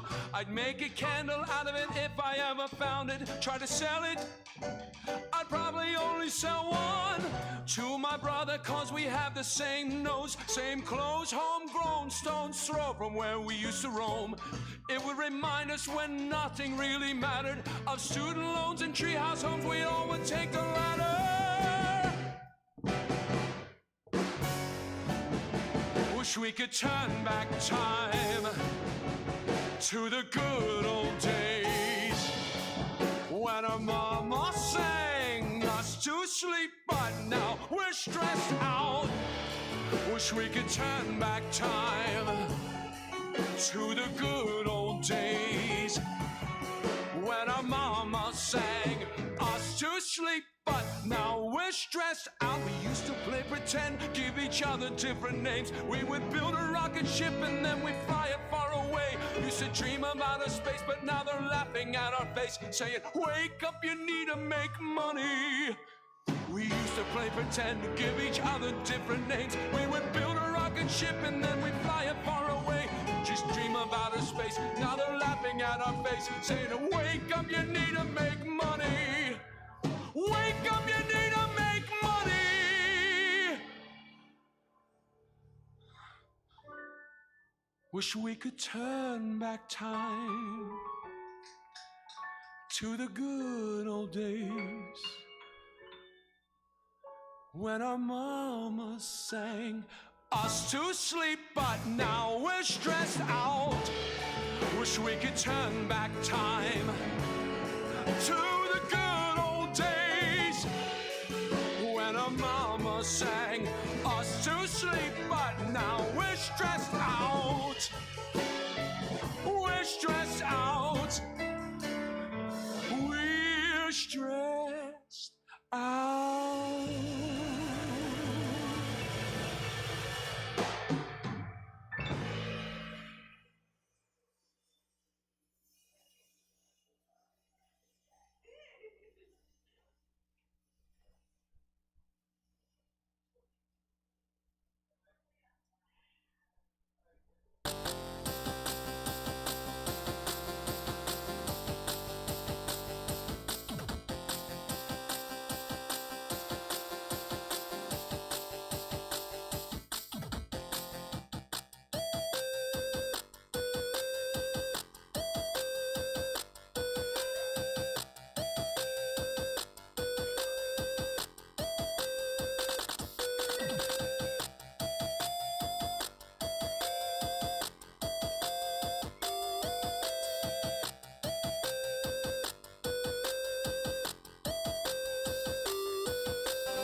still it's farewell. And maybe we'll come back to Earth. Who can tell? I guess there is no one to blame. We're leaving ground. Will things ever be the same again? It's the final countdown.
We're heading for Venus,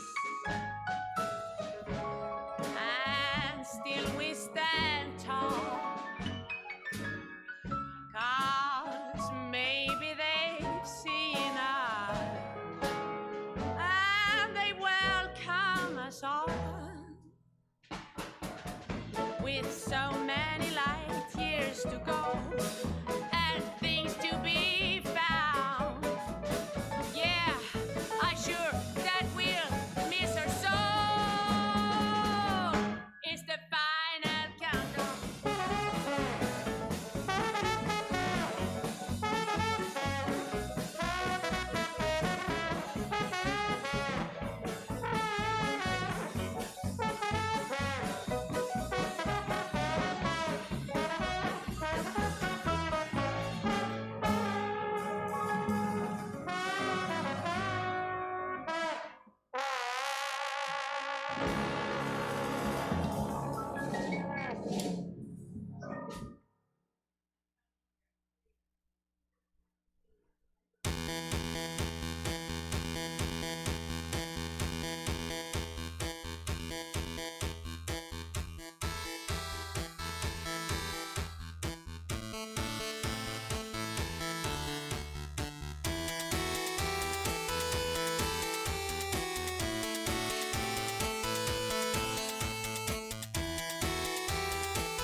Welcome to the Stab Comedy Theater. It's time for Drag Not Bombs.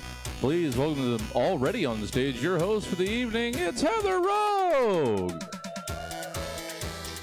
Hello! Welcome to Drag Not Bombs. How's it going, everybody? Thank you so much for coming to the show. I am honestly so happy that you're all here. This is my favorite thing that I do, pretty much. So I'm like, welcome. You know, I just wanna talk immediately about what to expect. So Drag Not Bombs, tonight we're doing stand-up comedy first, and then we have 3 drag performers. We had 5, but we had a couple dropouts, so we're down to 3, that's why I always overbook, you know. Always overbook. Always overbook. That's my advice to everyone. Do you overbook? Okay, good. What do you book? You book poets. Okay, and you know to overbook poets, right? Yeah, poets. Oh my God, I could not produce a poetry show. They got to be the flakiest people. They got to be. I stopped my car. I saw a bird, and I had to write about it. So, I'll be about 2 hours late. Oh my God, I do poetry as well. You ever go to the Shine open mic? Is that what it's called? I forget. It's Liz Shine is there, but wait, what is it? Brightside, right? Brightside. Yeah, Brightside. Okay. Oh, okay, cool. All right. Stockton's way better than Sacramento. I don't know why you came up here. Okay. Welcome to Sacramento. I'm just kidding. I would, if I lived in Stockton. I mean, not to talk shit about Stockton, the glorious city of Stockton. Truly the kingdom on the hills over there. Oh, you guys ever taken a really good shit before? Yeah? Yeah? How big was it?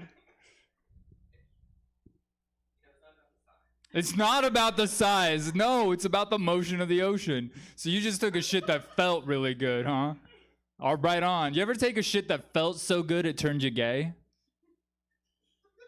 It could happen. It's in you. It's possible. You could take a shit so good you could never. You'll be running all over town eating Taco Bell and laxatives just to recreate the feeling, but you can't catch it no matter how hard you chase. And then it'll dawn on you. A really good shit is like 1/2 of anal sex. The second half.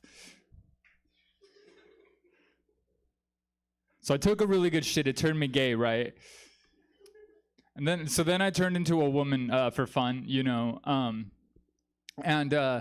No, I mean, right. I mean, you know, well, I ordered the wrong drink at Starbucks. It's really embarrassing, but you know, one thing led to another. I ordered a cafe macchiato. They gave me a cafe neo vagina, is what it is. And me, I'm polite. I didn't return it, you know. I just accepted my new neo vagina and went on my way. So I turned into a woman. It was cool. Except, so then I start dating men as a woman, right? You ever done that before? Oh my God, no. So then the men turned me into a lesbian. Yes. Yeah. Has this happened to you? Yes. Yeah. Yeah, that was like conversion therapy, really. Just like trying to date men as a woman. I was like, never mind, you know, change my mind. At this point, the only thing that men really have to offer for me is they'll walk up to me and they'll show me how not to talk to women, which is really nice. You know, like I had a guy walked up to me in a club and he goes, you know, you're the most beautiful woman in this whole club. And I was like, no, what about her and her and her and her and her? And he looks around and he goes, well, I guess I'm just into older women. Yeah. Needless to say, he was grounded.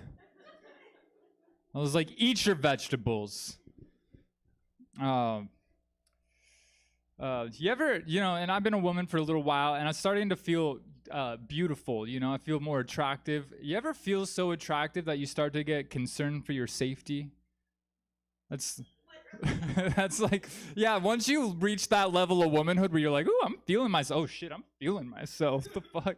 Like, I got followed the other day. No big deal, just for like 12 blocks, you know.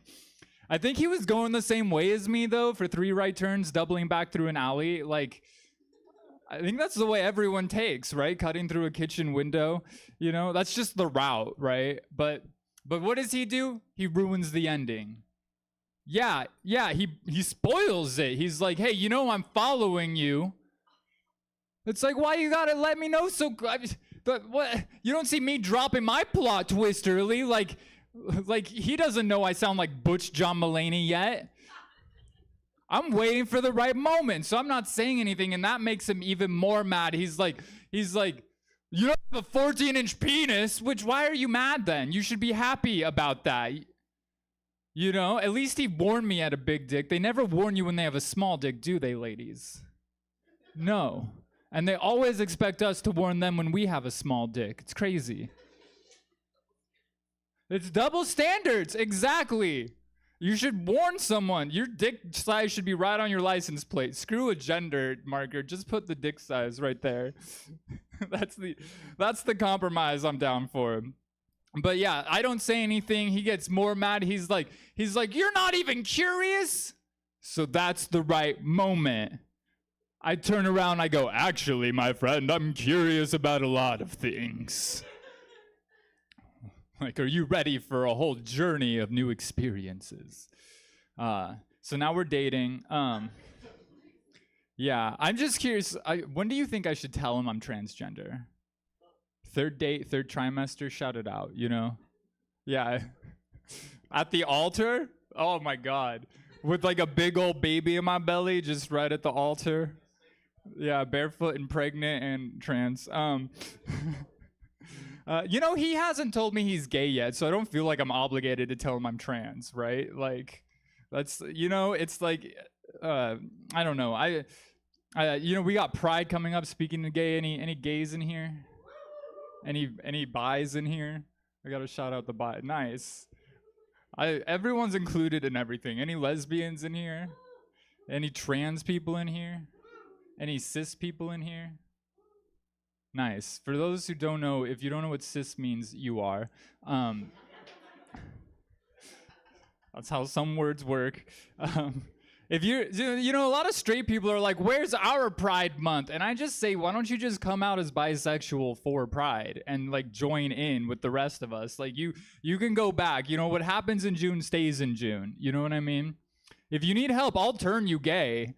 I can turn anyone gay. The only people I can't turn gay are the asexual community.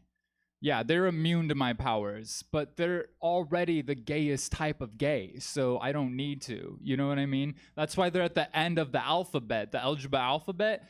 It's because it's a spectrum, and it gets gayer the deeper you get into the alphabet. Like, lesbians are barely gay. I'm sorry, but lesbians are like if straight men were good at it. You know what I mean? And then you got the gays, the gay men, like half of the gay men are actually gay. The other half are tops, which, that's not gay. That won't even get you kicked out of the army in Turkey. Like, that's not gay. And then you got the bisexuals. That's pretty gay because bisexuals are like the marginalized of the marginalized, you know? Like, maybe you're sitting to yourself right now and you're like, you know, I'm a little bit bi, but I don't think I'm gay enough for Pride. Well, guess what? That's already how we make the bisexual community feel. So you'll be right at home. And then we got, what comes after B? The T? I don't know what that means. I don't know. They took it off the website, so I don't know what it is. That's the original recipe, right? And then they got the expansion pack. They got the QIA. That's like the expansion pack. And then they put a plus after the QIA. The plus, that's like the modding community. You know what I mean? It's like, that's not canon, right? That's like you're fighting, God damn it, why can't I remember his name? Randy, whatever, the guy, name a wrestler for me, please. Sure, Macho Man Randy Savage, right? Why couldn't I think of I kept thinking Savage, wait, that's a right-wing radio host. Like, I was like, okay, that's Dan Savage, right? I don't know words, who needs words? Anyways, they got a mod in Skyrim where you're fighting Macho Man Randy Savage instead of dragons, right? And like, that's fun, you know, we're having fun, but that's not canon, you know what I mean? You got polyamorous people that are trying to add a P to the alphabet, and we had to be like, no P's. We're not adding any P's. Someone tried to add a P earlier. It got really weird. We had to ban P's, you know? So you're part of the plus community. You know what I mean? I love you. You're welcome we're just not adding your letter. Sorry. All right, you guys. Thank you so much for listen. Listen. Yeah, thank you. Can you guys give it up for a second while I take a drink?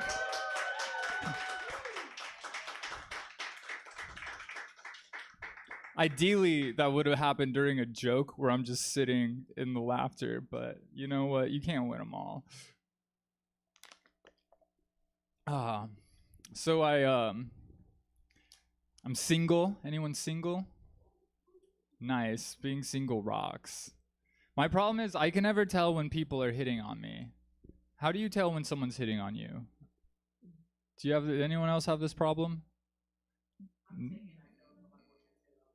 Well, okay, yeah, all right, so it's normal, right? I used to always know when someone was hitting on me because I was dating a really insecure man.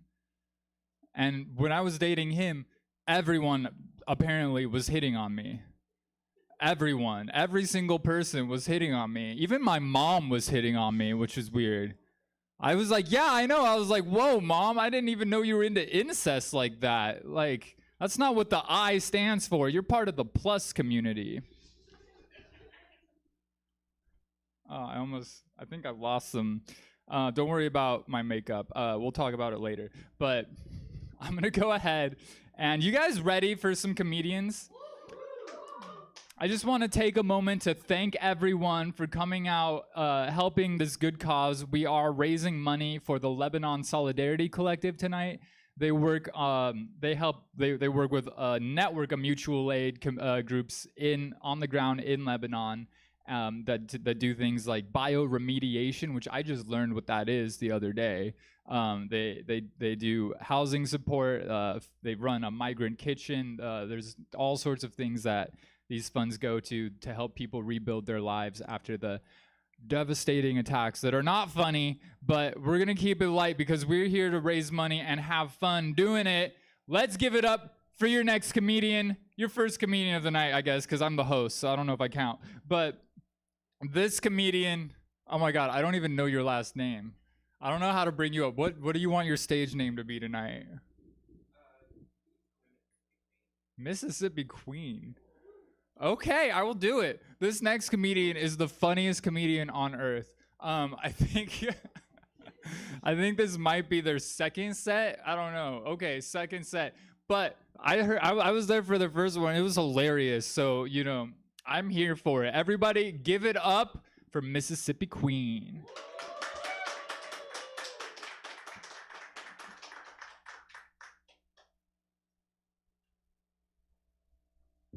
Well, it's a little hard to follow that when they say the best, but I'm just gonna try my best. I can tell you that much. So sorry, let me just get my timer set. I'm so embarrassed. She just set me up for so much. That's just a lot to live up to. That's okay. This set feels very youth pastory. So I was a little triggered when I came in, but that's okay. Not to brag, I've been in therapy for a long time. You know, so I've learned a lot of coping mechanisms, so I'm not entirely incapable of doing this. So I do want to thank Heather for inviting me to be a part of this. I was just performing in an open mic, and I just have had some funny thoughts. I have a lot of alone time. You know, I reflect a lot, and that's a real problem. You know, I can't get away from this. It's a real issue. So I just wrote down some thoughts. Like I said, you can call me Mississippi Queen. If you can't tell, I'm obviously from Rhode Island. Actually, South London. I'm a little new to this, so if you don't enjoy my set, feel free to Cash App or Venmo me like $10. I can go to an improv class and get better, and I'll come back. And I have a photographic memory, so I will come to you. Perfect. My tab's not up yet. So my gender is whatever makes you gay to be attracted to me, because I look pretty good. Thank you. My pronouns, I'm actually a pronoun fae. So if you have given me your pronoun, they are mine. Right now I'm at 4 he, hims, 20 she, hers, and 69 they, them. So nice. Sexuality, I am a trisexual. I'll try most things once. I mean, I was in college, you know, I experimented with women or whatever. My poor ex Maggie didn't see it coming, you know, when I came out, but to be honest, I wore a lot of bright floral bow ties to church for her to be caught off guard. So, like, I'm not sure whose fault that is. Identify as less of a verse bottom, more of a wear top. You know, I can really only top when there's a full moon. Luckily, I don't have any daddy issues. Well, I have one. He's dead. But honestly, that's kind of a really mid-daddy issue to have. You know, he could be Trumpy, but he's just dead. So my mom's great. She tries really hard to be an ally, and we've had a lot, you know, just being from the South. I used to have a roommate who was from Australia, you know, so an accent very much like Nicole Kidman.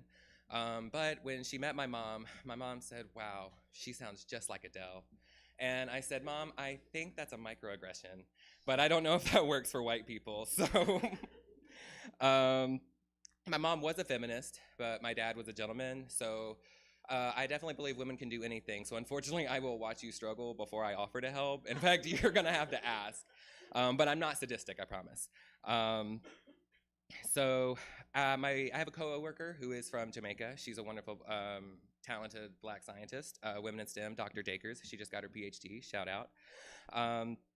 The last work trip we had, she said, I'm so frustrated at my ancestors. They didn't lock in, and now here I am struggling. And I said, bitch, I'm white and from the Confederacy and poor. Like, can you imagine, like, being poor when it's the best time to be white? Like, don't even talk to me. Like, my first chemistry degree is from the Mississippi University for Women. That's a lot to unpack there. It's been co-ed for a few decades. It was the first university instituted for women, white women, but it was Mississippi, so we take what we can get. Not a joke, just a fact. I just like to brag about it. I moved here, though, from Memphis. If you don't know, Memphis was just labeled the homicide capital from Kash Patel. Coming for you, Detroit. Also, not to brag, my anxiety, it's a little chronic, post-traumatic, a little disordered, and for you real freaks, religious. Purity culture got anyone else into choking? Turns out abstinence is really easy when you're just not into the opposite sex. It turns out I thought I was a really good Christian. I was just really into those books. I grew up so evangelical that handling snakes was not a euphemism for sexual assault. Those motherfuckers were handling literal snakes, like Appalachian snake handlers.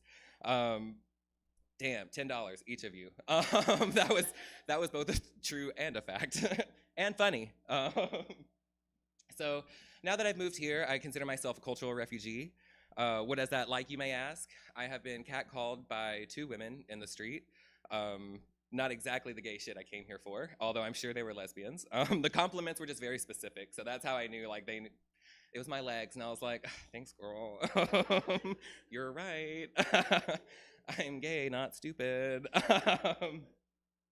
So I love smoking weed, but admittedly, it's not as good without the crime. My favorite part of Tennessee was how illegal it was, you know. So I consider moving here like Ba Sing Se in the Avatar universe. I'm safe from the outside world. Our mascot is a bear. The governor is an idiot. And when I got here, I went to an underground city where they told me there's no genocide in Gaza. Right? Lastly, I do identify as a robot racist. I will not employ robot servants in my house, not to vacuum my floors, not to drive me around. However, I will not use any robot slurs. People who jump to those are really too eager for that, and being from Memphis, you know, civil rights capital, it just hits a little too close to home. So that is all I have this evening. Thank you so much. Thanks to the organizers for this event. It's been lovely. Each of you owe me $10. I was hoping for a few more, but I guess I'll take it. Handshake's my favorite part. Give it up for Joe. Mystic, Mississippi, everybody. Is that Mystic, Mississippi? Do it. No, I did. Do it. I mean, why not? I don't think, you know what? We need more weird names in the stand-up scene. this is what I learned from drag. Except the problem with doing drag, because I've been doing drag lately, the problem with doing drag is that you can't get in drama in the drag scene. Because like if I have beef with a comedian, at least I have beef with somebody named Daniel. You know what I mean? I can't have beef with somebody named after like a game for 8-year-olds. You know, like I'll get in beef with Sir Vix though, because at least that guy's a knight. You know what I mean? But the rest of them, I can't do it. You guys, do you guys like my outfit? Yeah? You know why I'm wearing it? For the same reason that Donald Trump keeps staging his own assassination attempts. Ballroom.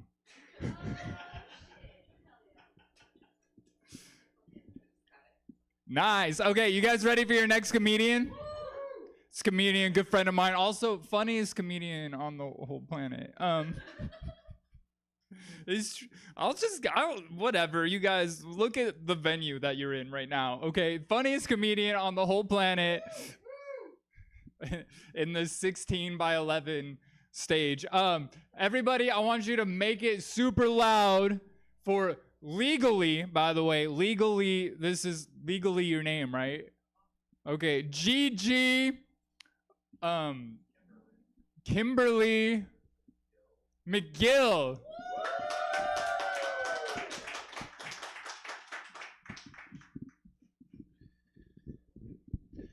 I don't know if I'm the funniest person on the planet. I'll say the funniest person on the stage currently. How about that? Hope you're all doing well tonight. My name is Gigi McGill. That is true. I just got the word, I think 2 days ago, actually, that after months and months of trying, and I even had one rejection beforehand just because I missed a spot, but after I got it official, that my gender is officially female and my name is Gigi McGill. So, very happy about that. I am very appreciative of that reaction. I wish my IRL friends were as nice as you all were. Specifically, I was talking with one friend, I was telling him my big news. I'm like, I have big news, and I was telling him that. They confided in me later on. They said, when I heard when you said that you had big news, I just assumed that you named your ass News. And I was like, that's funny. It's funny.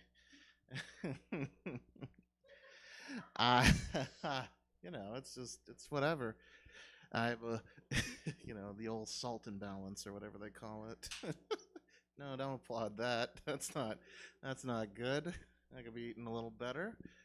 No, when I go to the doctor though, like before, for the longest amount of time, the nurse would always be super nice to me. Anytime I would go in there, she would say, Gigi, you have a cute face. And I was like, that was nice. It was nice. I love that. But then after a while, she got bitter, mean, and she wanted to hurt my feelings. So she said, Gigi, you have a cute liver failure. And I was like, whatever. And then I pounded like 5 White Claws right there because she doesn't know me. She just knows my inside. She doesn't know me, though. I was talking with my brother, and he was telling me his ideas, and he always has weird ideas. He said, he's like, I've been thinking about this. He's like, Cherokee.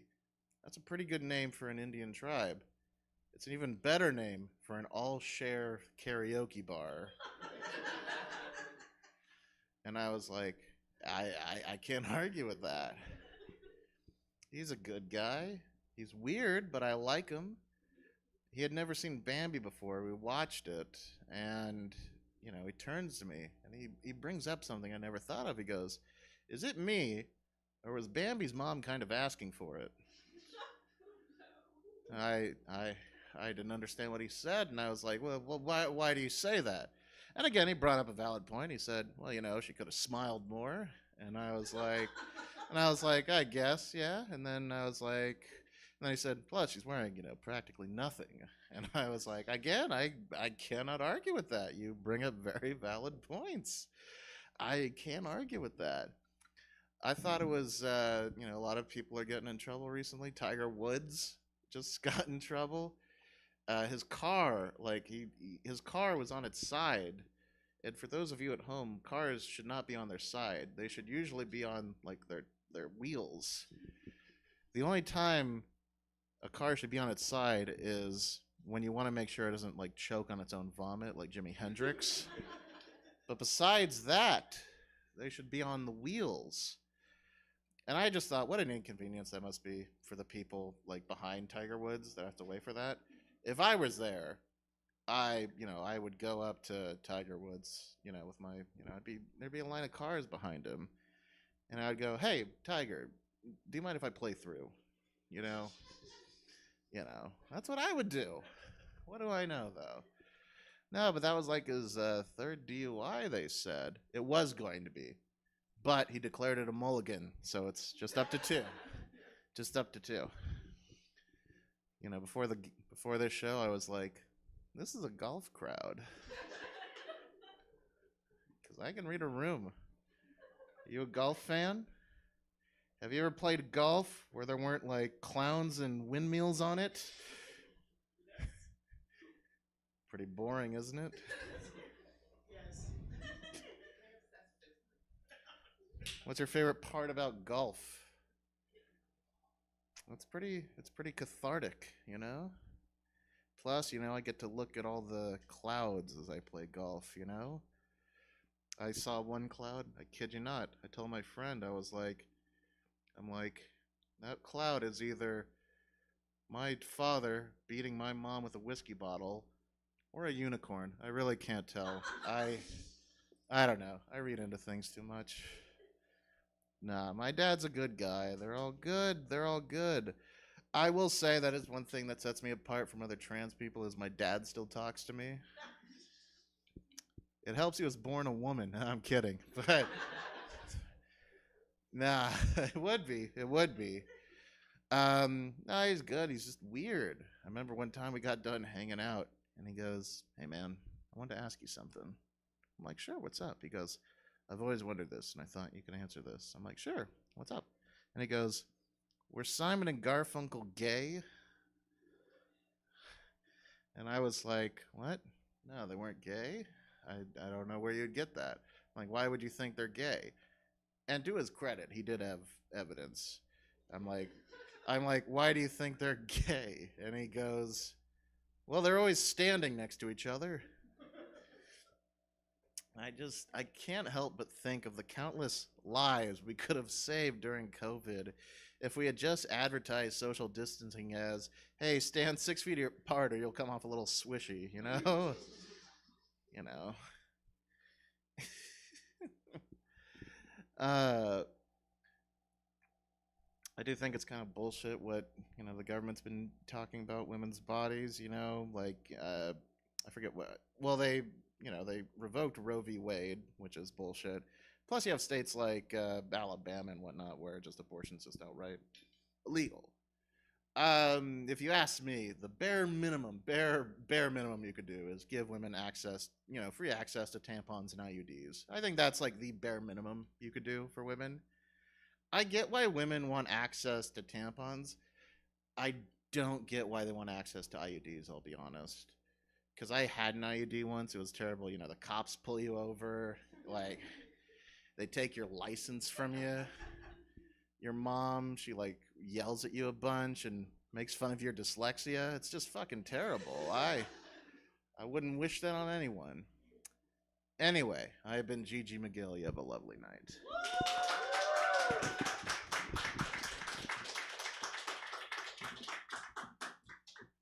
Give it up for legally Gigi Kimberly McGill. Yeah, congratulations. So exciting. I got my name changed once. I've got I'm just counting. I'm just collecting names at this point because Heather Rogue is not my drag performer name. I'll let you guys know what my drag performer name is later. I'm also gonna start an Iron and Wine cover band, but it's not gonna be Heather and Wine, right? So I need a new name for the music. So I'm gonna go with Irene and Mime. So I'm still, if anyone knows any mimes, I'll be Irene. All right. What's that? Oh, you could be the mime. Yeah, you'll be, Gigi can be the, okay, Irene and mime, and you're the mime, and I'm Irene. Yeah, I mean, you could fit in a box, I'm sure. I just meant because they're in, never mind. You know what? I'm just gonna keep digging. You guys, all right, our next comedian, funniest comedian in the world. No, for real, like, all right, you guys, whatever. This comedian is near and dear to my heart. I can't wait to finally have her on my show. I'm so excited. Oh my God, you guys, give it up. Make it loud for Sloan. Hey guys, how's it going? So I'm a lesbian. You could probably tell from the septum ring, except I was thinking about this in the bathroom. I feel like straight people have kind of stolen our valor by getting septum rings. It doesn't feel fair. We use that to signal. I don't know. All right. I'm a lesbian. No need to clap. I'm really brave for it. Oh my God, thank you guys so much.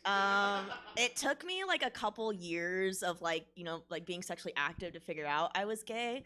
And I think it's because when you talk to straight women, they also don't really seem to enjoy having sex with men.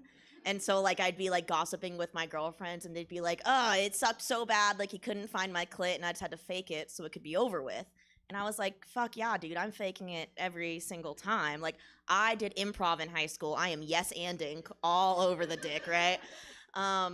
And so I would try to chime in and like be relatable. And I'm like, yeah, and isn't it really annoying when he acts like a huge fucking baby when you tell him he can only hit it from behind and has to be as quiet as possible so you can imagine a woman? No, Sloan, literally none of us have ever done that. Yeah, no, me neither. That would be really weird. Some girl on the softball team told me that. Should we go back to playing spin the bottle to practice kissing? Yeah, lesbian dating is hard. Lesbian dating is hard because women always ask you questions where no matter how you answer, you're gonna get in trouble. The other day, a girl texted me and said, fuck, marry, kill. Rachel from Glee, Jess from New Girl, or your ex, right? And I don't know what the right answer is, but the wrong answer is asking her which ex. I think the expectations for lesbian sex are a little too high for me. When you like watch TV shows or listen to people talk about it, they're like, oh, I came 8 times and we fucked all night. I don't want to do all that. I have work. Like I work at 9 to 5. I'm tired. I would love to come once and roll over and go to sleep because I am the closest to dating a man any woman can get. I recently learned that if I like a woman, I do turn into an insane person, which is a very gay thing. I recently went on 3 dates, like 3 days in a row with a girl. So obviously by the third one, like U-Haul parked out front, ready to go. But when I texted her to set up the 4th date, she left me on red. And I wasn't gonna do anything crazy like double text her or call her. So I hired a witch from the internet to cast a love spell on her. Yeah. I also had to buy her birth certificate from the New York State Department of Vital Records for $2.50 and then send it to the witch so that he could, do the spell incomplete. So he sent me an email with a chant to do every single day for 7 days. So of course, like I'm doing the chant, I'm like listening to manifestation audios when I go to sleep, writing her name onto my tampon. Like I'm gonna I know me and this girl are soulmates. I just need her to come to that same conclusion. And so a week goes by and I haven't heard from her. And so my roommate takes me to hang out with a bunch of girls that I've literally never met before. And I'm telling them this story and I'm telling them about the chant. And the next thing I know, I'm in a dark room in a circle with one singular Bath and Body Works candle in the middle. And we are all doing the chant together. And I was so determined that one was gonna work. And it didn't. And so I'm like super chill and casual, and so I just sent her like a cutesy little follow-up text. Didn't even get delivered, right? Yeah, and she had read receipts on before that. Yeah, so obviously her phone like didn't have service or something. I don't know. She was like camping. So I made a Google Voice number to call her from to see if it would ring. It did. It rang all the way through. So I bought a second spell from the same guy. I bought a text me back spell. And this one actually did work. She did text me. The text was her telling me she just wanted to be friends, which, like, I have plenty of friends that won't have sex with me. I am all good on that front. So I got a third spell from him. I bought a third spell from Sebastian Thomas Rituals. He has his own website. And he actually refunded me my money and told me that he felt ethically like he needed to tell me to leave that girl alone. So I now hired a second witch to put a curse on the first one. And this guy, like, seems really legit. He keeps asking for locks of my hair and my used panties in the mail, and so I feel like this spell is gonna work, right? Yeah. Dating is not going well for me, guys. I'm on all the apps, and after a few days of swiping, I should have just let my ex cheat on me, dude. It is slim fucking pickings out here. It's all couples, and it's like the most beautiful woman you've ever met, and then like a guy that it looks like she picked up off the street. Like I don't know what charity program is being ran on Tinder, but I would love to be a part of it. I want a girlfriend that's so hot that everyone knows that I'm funny, you know, like, yeah, no, I'm really ready to just let some girl's boyfriend watch. Like, that's how desperate we're getting over here. I went on a date with a girl and I got a shot of whiskey when we went out because I'm not a pussy. And she told me that she heard whiskey girls were whores. And it's like, yeah, we matched on Tinder and an hour later your thumb was in my asshole, dude. I don't, obviously, like, I'm not fucking Mother Teresa over here. That girl, after we hooked up 2 times, asked me to be her girlfriend, which was crazy. We, like, didn't have any conversations. Like, the most we did was, like, her texting me, "You up?" and then asking me to turn over. So I'm like, I don't really know. You know what? If you can tell me one fact about me right now, I will become your girlfriend. Like, tell me anything, right? And she's like, your left boob's bigger than your right. Fuck you, actually. But that is true, so she is now my girlfriend because she met the requirement, so. I recently got my catalytic converter stolen out of my car on 4 separate occasions. Yeah, dude, fucked up, right? The first time it happened, I was walking to my car to go to work to teach babies how to swim. That was what I used to do. And I was more hungover than I've ever been in my entire life, dude. I'm super convinced someone spiked my 12 tequila shots the night before. And I get to my car and I hear a noise that I've never heard before. Like, my car's the loudest car ever. And like, I would call my dad, but he did just sell his cell phone for meth money. And so I had to call a mechanic. And the mechanic gets me on the phone and it's like, it sounds like it's your Cadillac converter. And I'm like, can you please fucking transfer me to someone who knows what they're talking about? It is not a Cadillac, it's a Honda. And so I go to get it fixed and they're like, oh, we don't have any catalytic converters in stock, but if you want, you can just drive the loudest car in Sacramento for the next 8 months. It's a very long 8 months. Ugly dudes in sports cars kept thinking I was trying to race them. They would pull up next to me at stoplights and rev their engines and then look over and see a girl in a 2006 Honda Accord with literally no front bumper because I can't park for shit.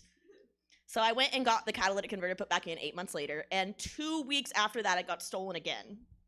So I went back to the same place, and this time they just happened to have the catalytic converter I needed in stock. Those motherfuckers came to my house, stole it, and sold it back to me. I am fully convinced, dude, which is fucked up because I thought I could trust them. They sold me blinker fluid at a really discounted rate. I got it stolen a 3rd time, and then a 4th time. And by the 4th time, I'm pissed. So I get on the phone with my insurance, and they're like, oh, you know what? We'll just total the car and give you money for it. And they're like, we'll give you $2,500. I'm like, I have spent $4,000 on this fucking car. Can you please give me some more money? And Scott from Progressive told me no and gave me $2,500. So if anyone would like to support a woman-owned small business, I will be learning how to steal catalytic converters. And my first victim is going to be Scott from Progressive. All right, guys, thank you so much. I'm Sloan.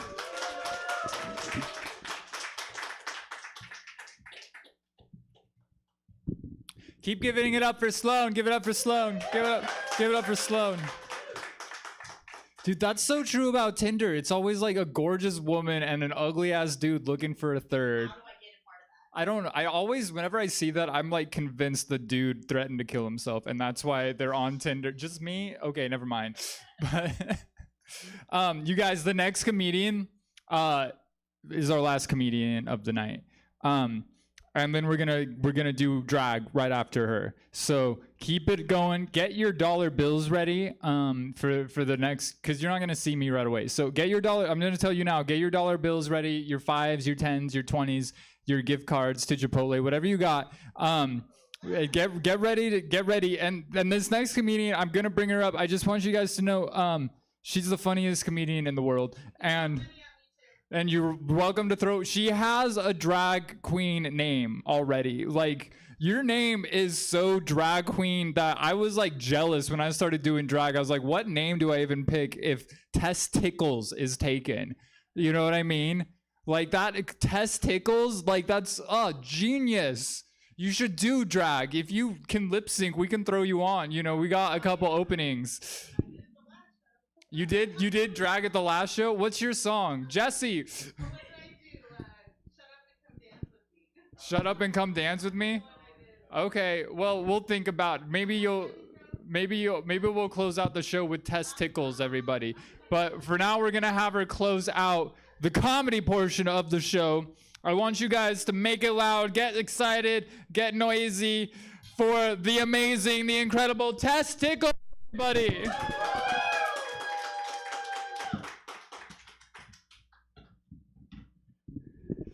I know we're not here for bombs, but give it up for your bombshell host, Heather Rose, everybody. Yes, whenever I get called to duty for Heather, I'm like, yes, I am there. All right, how the fuck are we doing tonight, everyone? Yeah, it's a sexy crowd. Anyone else sucking dick for gas? Just me? Okay, well, we're gonna teach you guys a lot tonight, okay? A little story time. I haven't told this on stage, but I keep being told I should. So listen up, okay, everyone? I'm a big fan. I do HR by day, and I tell dirty jokes at night. That's my work-life balance, okay? Yeah, I always say they stop paying me at 5, everyone. Yeah, that kind of thing. So if you don't pay attention to me before I go on stage and talk about dick sucking and fucking for 20 minutes, don't come up to me after, right? Your shot's gone. That's the type of girl I am, okay? So fast forward, I'm filling in for someone, okay, at a comedy show downtown, right? Get the call last minute. I'm like, sure, I'll show up. So I'm at the bar. I'm pre-gaming like I always do, okay? Little 2, maybe. All right. But yeah, so I'm at the bar, and this one guy, I'll call him modern day Sheldon from Big Bang Theory, okay? Totally not my type, right? So he offers to buy me a drink. We get into conversation. He watches my show. I had given him my social media. I'm all about fans. I'm all about fans, okay? Follow my funny if you want to follow me after this. So anyways, fast forward, I get a DM, right? From a guy who I think is someone who I did a show with before. And this man is handicapped, missing limbs, okay? Has hand like so, right? Asking me to go to dinner. I'm like, no, sir, right? He's married. He keeps pressuring me, sending me those DMs. I got a nice bottle of wine. You should come over. I'm like, what the fuck, dude? Like, no, that's not my jam, you know? So finally he says, come with me to dinner to Mama Susana's. If you don't know, I just put you on some game. Google it. I've been on a date there before. I said, oh, okay, you got that money. Let's go.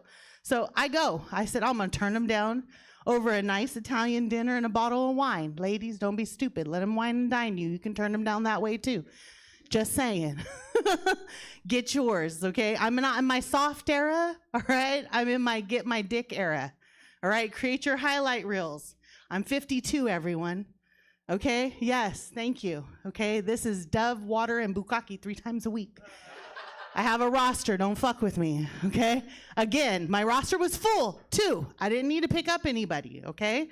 So I show up to Mama Susana's, right? And lo and behold, it's modern day Sheldon. Not my handicap bro, I thought it was, that I was going to turn down. Okay? So I'm like, what the fuck, Tess? You don't slip like this. Like, what are you doing? You know, kind of a thing. So we're in the middle of dinner. We're in the middle of the wine. I'm having a nice conversation. And he flat out says, look, Tess, I don't want to waste your time. I just want you to suck my dick. Yeah, right? I'm like, oh, okay. Wasn't prepared for that one. Like I said, modern day Sheldon, not my thing, okay? I don't like too vanilla, okay? If I rock your fucking worlds like a rocket, meh, I might do it once. Just for the fun of it, okay? And that's it. But it's not my thing. It doesn't keep me, okay? Trust me, I've got one. He's in Fresno. He's a producer. That's my 401k plan if everything else fails. Don't judge me. Judge your mama. She didn't teach you right.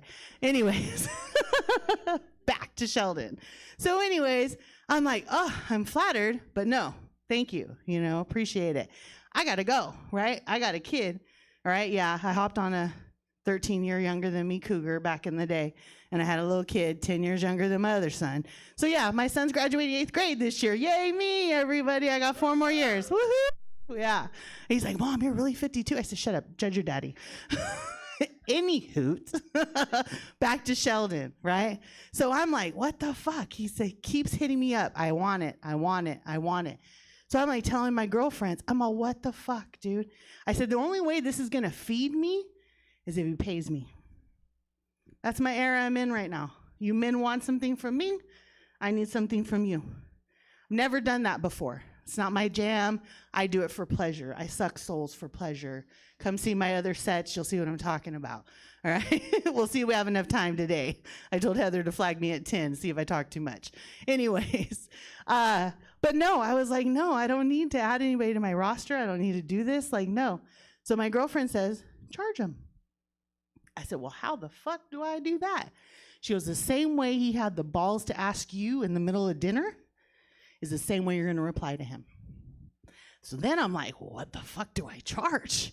She's been out of commission for a minute. She used to do solicitation back in the day, right? We don't judge her. She's a good friend. She went to church. Hallelujah. Praise the Lord. She changed her life, right? I met her in corporate world. But we all have a past. So then I'm like, who do I call to find out how much to charge this motherfucker? So one of our comedians talks about fucking prostitutes all the time. And he's Jewish and he's an accountant. And some of you may know who I'm talking about now. But anyways, I called him up and I said, bro, I need to know what to do in this situation. He said, oh, Tess, the way you talk, you're top notch, top service. I used to do it before recession, after COVID, you know, inflation. He's on no less than 150. I've seen Sheldon 3 times. It takes me less than 15 minutes. It's clean corporate state dick. Okay? Don't judge me. All right? It's my new DoorDash, if you will, side hustle. All right? I want to pick up like 3 or 4 more of them and I can quit my corporate job. All right? Just say it. Okay? Again, don't judge me. Judge your mama. She didn't teach you right. All right? My mama tells you she needs something. I said, hold up, I don't have it, but let me make a text real quick. Like kind of a thing. And then I'm not stupid. So when he sends me the money, he goes, what do I put it under? I said, comedy, so I can write it off. I headlined that night, bitch. What do you mean? No, seriously, the first night I did it, right? I'm a soul sucker. I do it for fun. I do it for pleasure. And I usually keep it in there and let it wiggle around and savor that moment that I'm taking the rest of your life from you, right? But this was a different situation, okay? So as soon as he finished, I hopped off and I didn't know what to do. So then I just kind of like wiped my lips along the thigh and I said, ta-da. Bitch, I made more money than doing comedy over there, man. I'm just saying, you know what I mean? Like, I don't know. Just saying, try it. You might like it. I don't even take my shirt off. I tell them titties are more. I charged them $50 to film it last time. Hey, I'm just saying, make it. Make it. All right? My dad told me a long time ago, love what you do, mija, and you'll never work a day in your life. And I took it literally when it came to sucking dick, guys. I thoroughly enjoy it, okay? 1987, boyfriend still is coming back. He paid for this pedicure. He asked for French manicure. Look. I ain't fucking around these days. You want something from me? I need something from you, all right? No, for reals. Okay, don't be entertainment.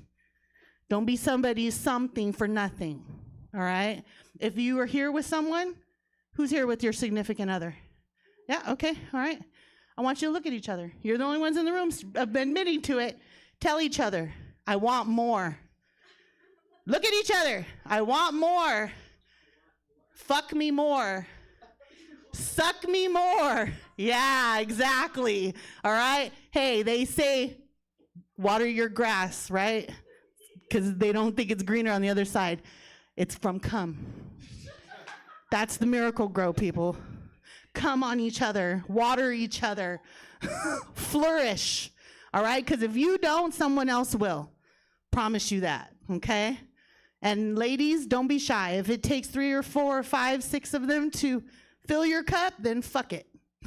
That's their shortcomings, not mine, all right? I had one guy tell me one time, oh, your infidelities. I said, I call it maintenance.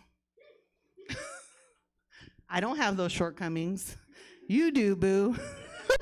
You're lucky I'm still here. I'm just saying, you know?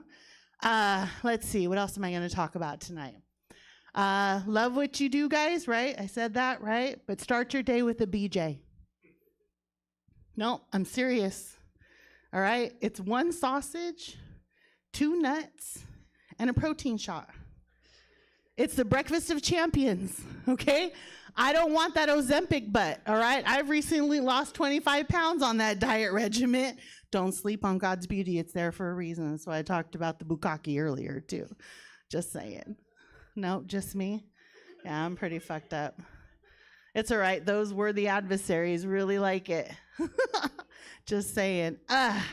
Anyone else struggle with their inner cochina? That's an inner Mexican hoe. It translates. Okay, all right, we're there in the back. All right, okay, good.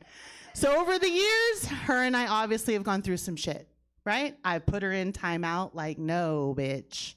I've already taken the antibiotic for this STD we're about to catch in this situation. Like, not again, girl. Learn your lesson, you know? But this one time I had a defender. So I'm in a bar talking to my girlfriend about one of my intimacy issues, right? And in walks Warren.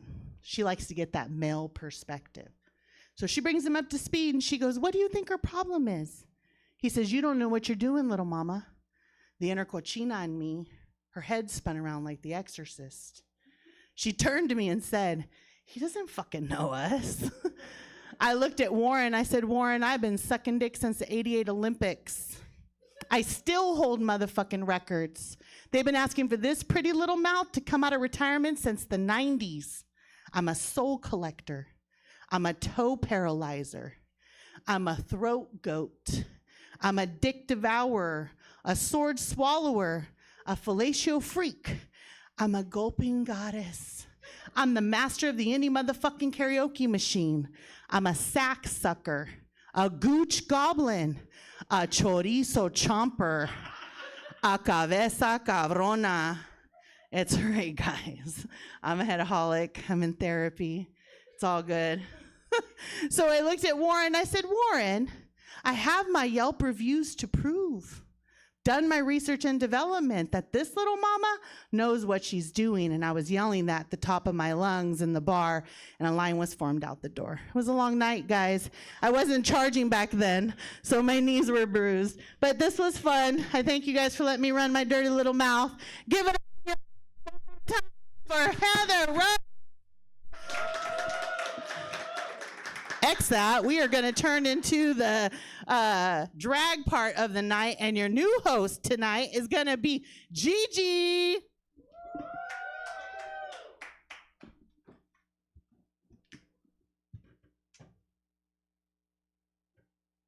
Sorry, just getting the stage ready.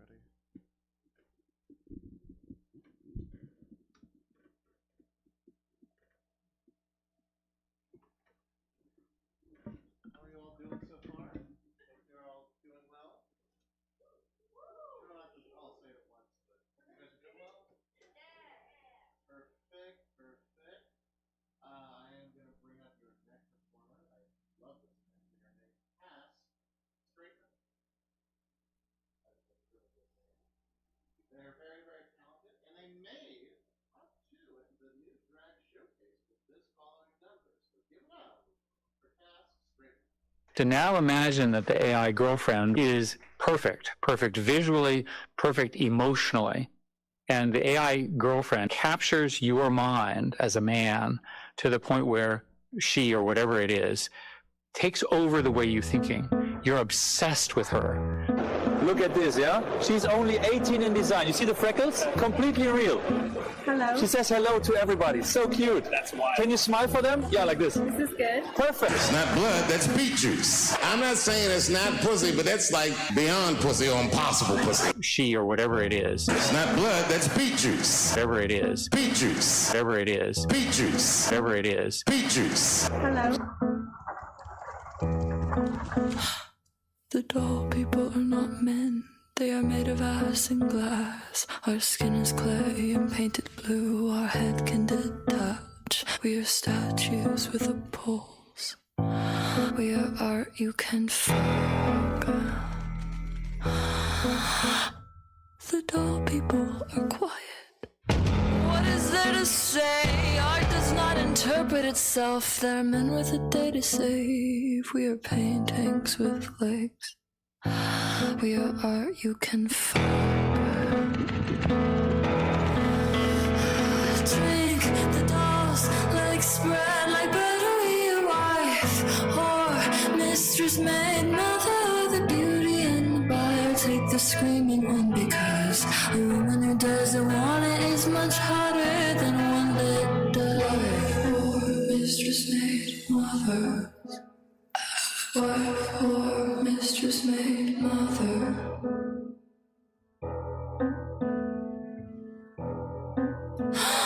The doll people are alive, or so they say. You can never trust the art these days. To be admired takes precedence over admiring. To be desired takes importance over desiring. Drink the doll's legs spread like buttery, your wife, whore, mistress, maid, mother, the beauty and the buyer. Take the screaming one, because a woman who doesn't want it is much harder than one that does. Pain popping off of us like rockets, straight out of a fantasy. The whistle stuck to our pockets. The beauty and the buyer. Take the screaming one, because a woman who doesn't want it is much harder than one that does.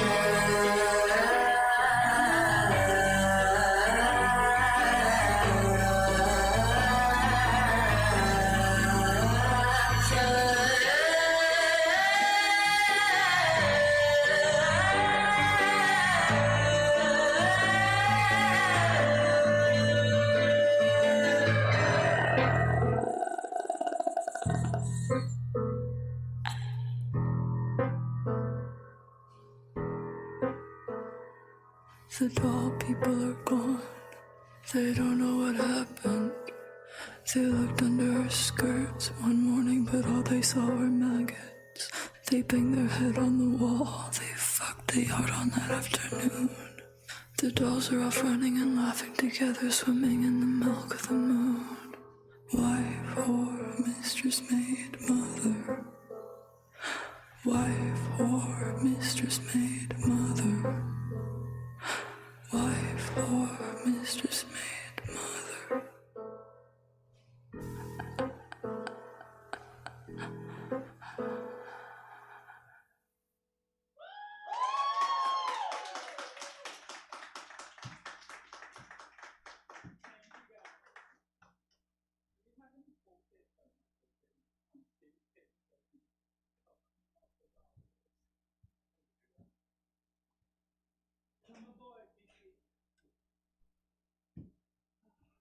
How's everyone doing?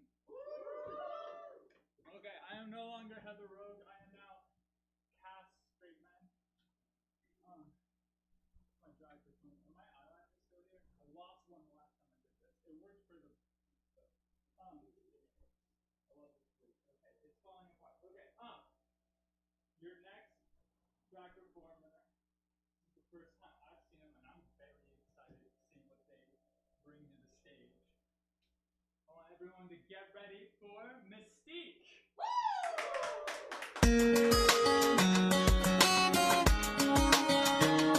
I always been the kind of girl that hid my face, so afraid to tell the world what I've got to say.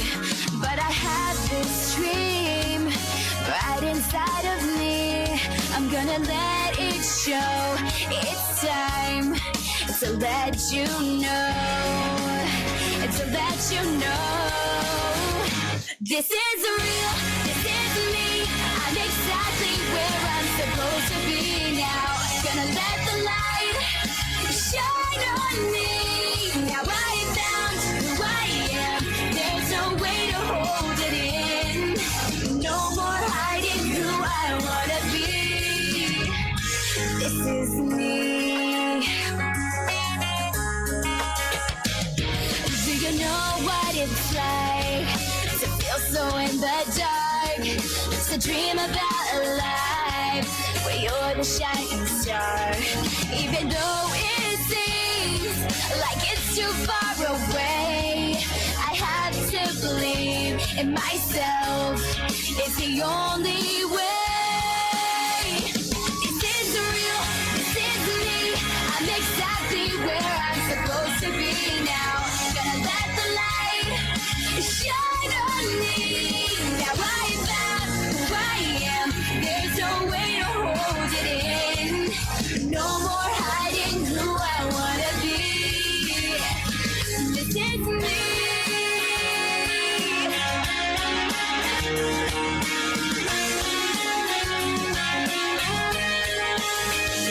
You're the voice I hear inside my head. The reason that I'm singing, I need to find you. I gotta find you. You're the missing piece. I need the song inside of me. I need to find you. I gotta find you. This is real, this is me. I'm exactly where I'm supposed to be now. Gonna let the light shine on me.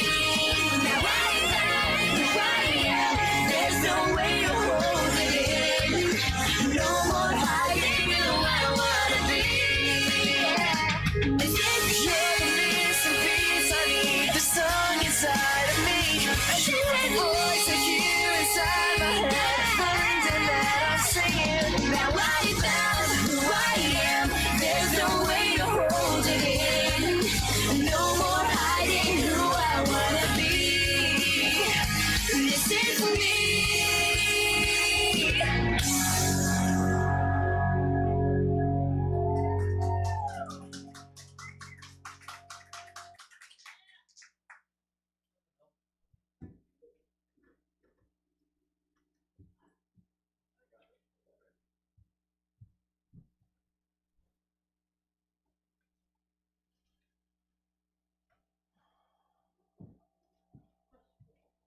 Just so everyone knows, all of the tips as well as the proceeds tonight are going to the Lebanon Solidarity Collective. We can't wait to see how much money we make tonight in order to help people rebuild their lives. I just want to thank everyone again for coming out in order to help promote that cause. We have one more official drag act tonight, unless we can convince Testicles to get on the stage.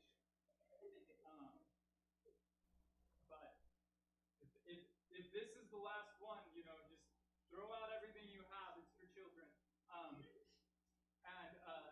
Everyone, I've seen this artist one time before and was blown away by how much passion that they have. So I'm really looking forward to this performance. I want everyone to make it loud for, is it Menifer? Yeah. For Menifer!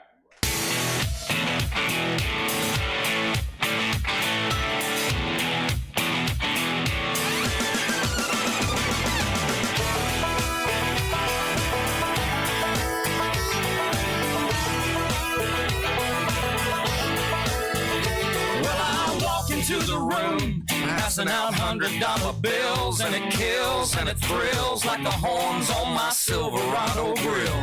And I buy the bar a double round of Crown, and everybody's getting down in this town. Ain't never gonna be the same, 'cause I saddle up my horse and I ride into the city. I make a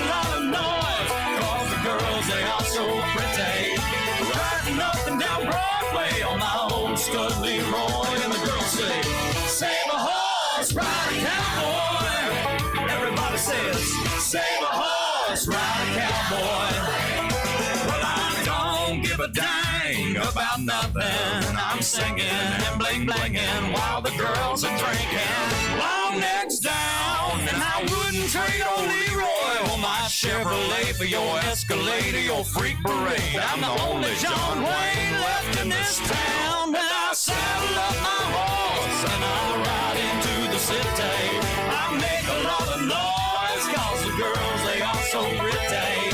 Riding up and down Broadway on my old stud Leroy, and the girls say, save a horse, ride a cowboy.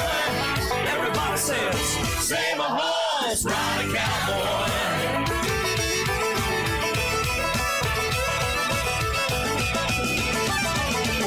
Thoroughbred, that's what she said in the back of my truck bed as I was getting buzzed on suds out on some backcountry road. We were flying high, fine as wine, having ourselves a big and rich time, and I was going just about as far as she'd let me go.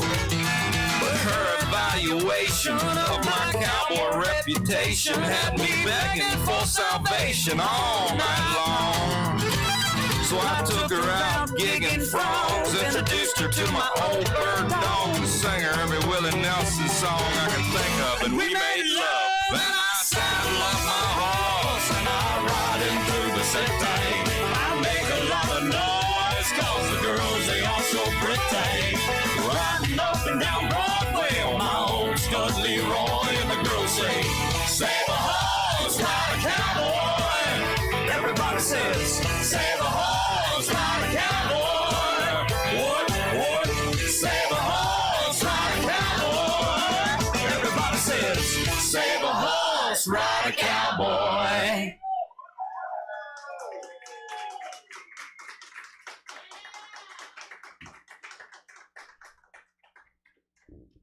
Give it up again for Metaphor, everybody! Give it up for Sage Gigi. Legally GG. Oh, it kind of is a thing. Yeah, that can be your. Never mind. We're all getting drag names tonight. You know, we got Mystic Mississippi, Testicles, Legally GG. What's your drag name? My drag name? Sorry to put you on the spot. Do you have a drag name? I do actually. I do have a drag name. Sorry to keep putting you on the spot, by the way. No, I keep like looking at you. I'm like, what you got? My drag name is Lush Limbaugh. Lush Limbaugh, everybody. Yeah. What is your name on Instagram again? It's GG_Blitzer. Yes, Blitzer. This is why I get confused. Okay, so you just like pundits. Yeah, pretty much. You could just go up and do a drag routine that is just straight up like a speech, even if you wanted to. I feel like that'd be your. Well, when I was a tip kitten back in Chico, they called me GG Holidays, and that was a joke I didn't understand, but they said it was very funny. So I believe that. It's hilarious, guys. Sorry, I'm an AI girlfriend, so I use a lot of water.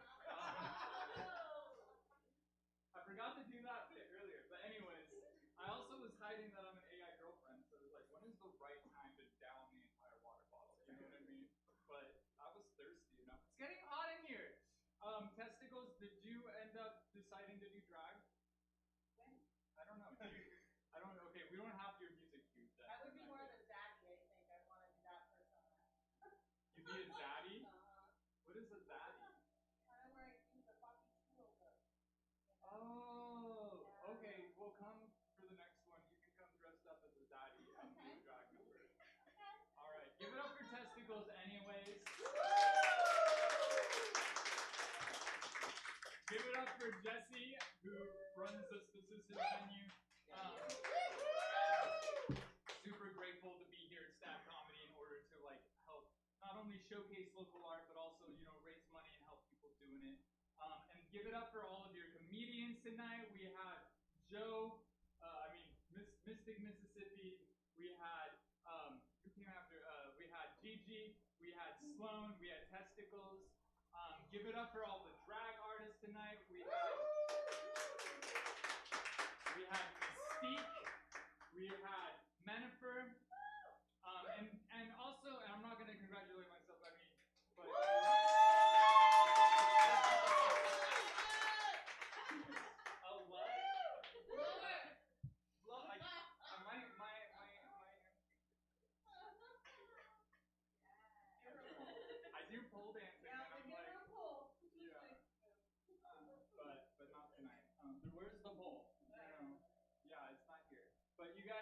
so much for coming out. If you need to use the bathroom, it's right there. I always forget to tell the audience where the bathroom is. So if anyone's been holding their pee and doesn't know where to pee, you can pee right there. But other than that, you know, enjoy your Friday night, enjoy your weekend, enjoy summer, enjoy Pride. Get home safely. Thank you so much for coming out. All right, everybody, that is it for us for the evening. Do check out sabcomedytheater.com for our full calendar of events. We're live in person Thursdays and Sundays. I stream every gosh darn thing we do. Tomorrow, it's more drag. At 9 o'clock, it's LLGBT Plus presents STFU. At 8, it's a new show, a new improv show. You had to be there. It's a lot of fun tomorrow if you want to join us for your Memorial Day weekend. Otherwise, get home safe, everybody. Hope to see you again soon.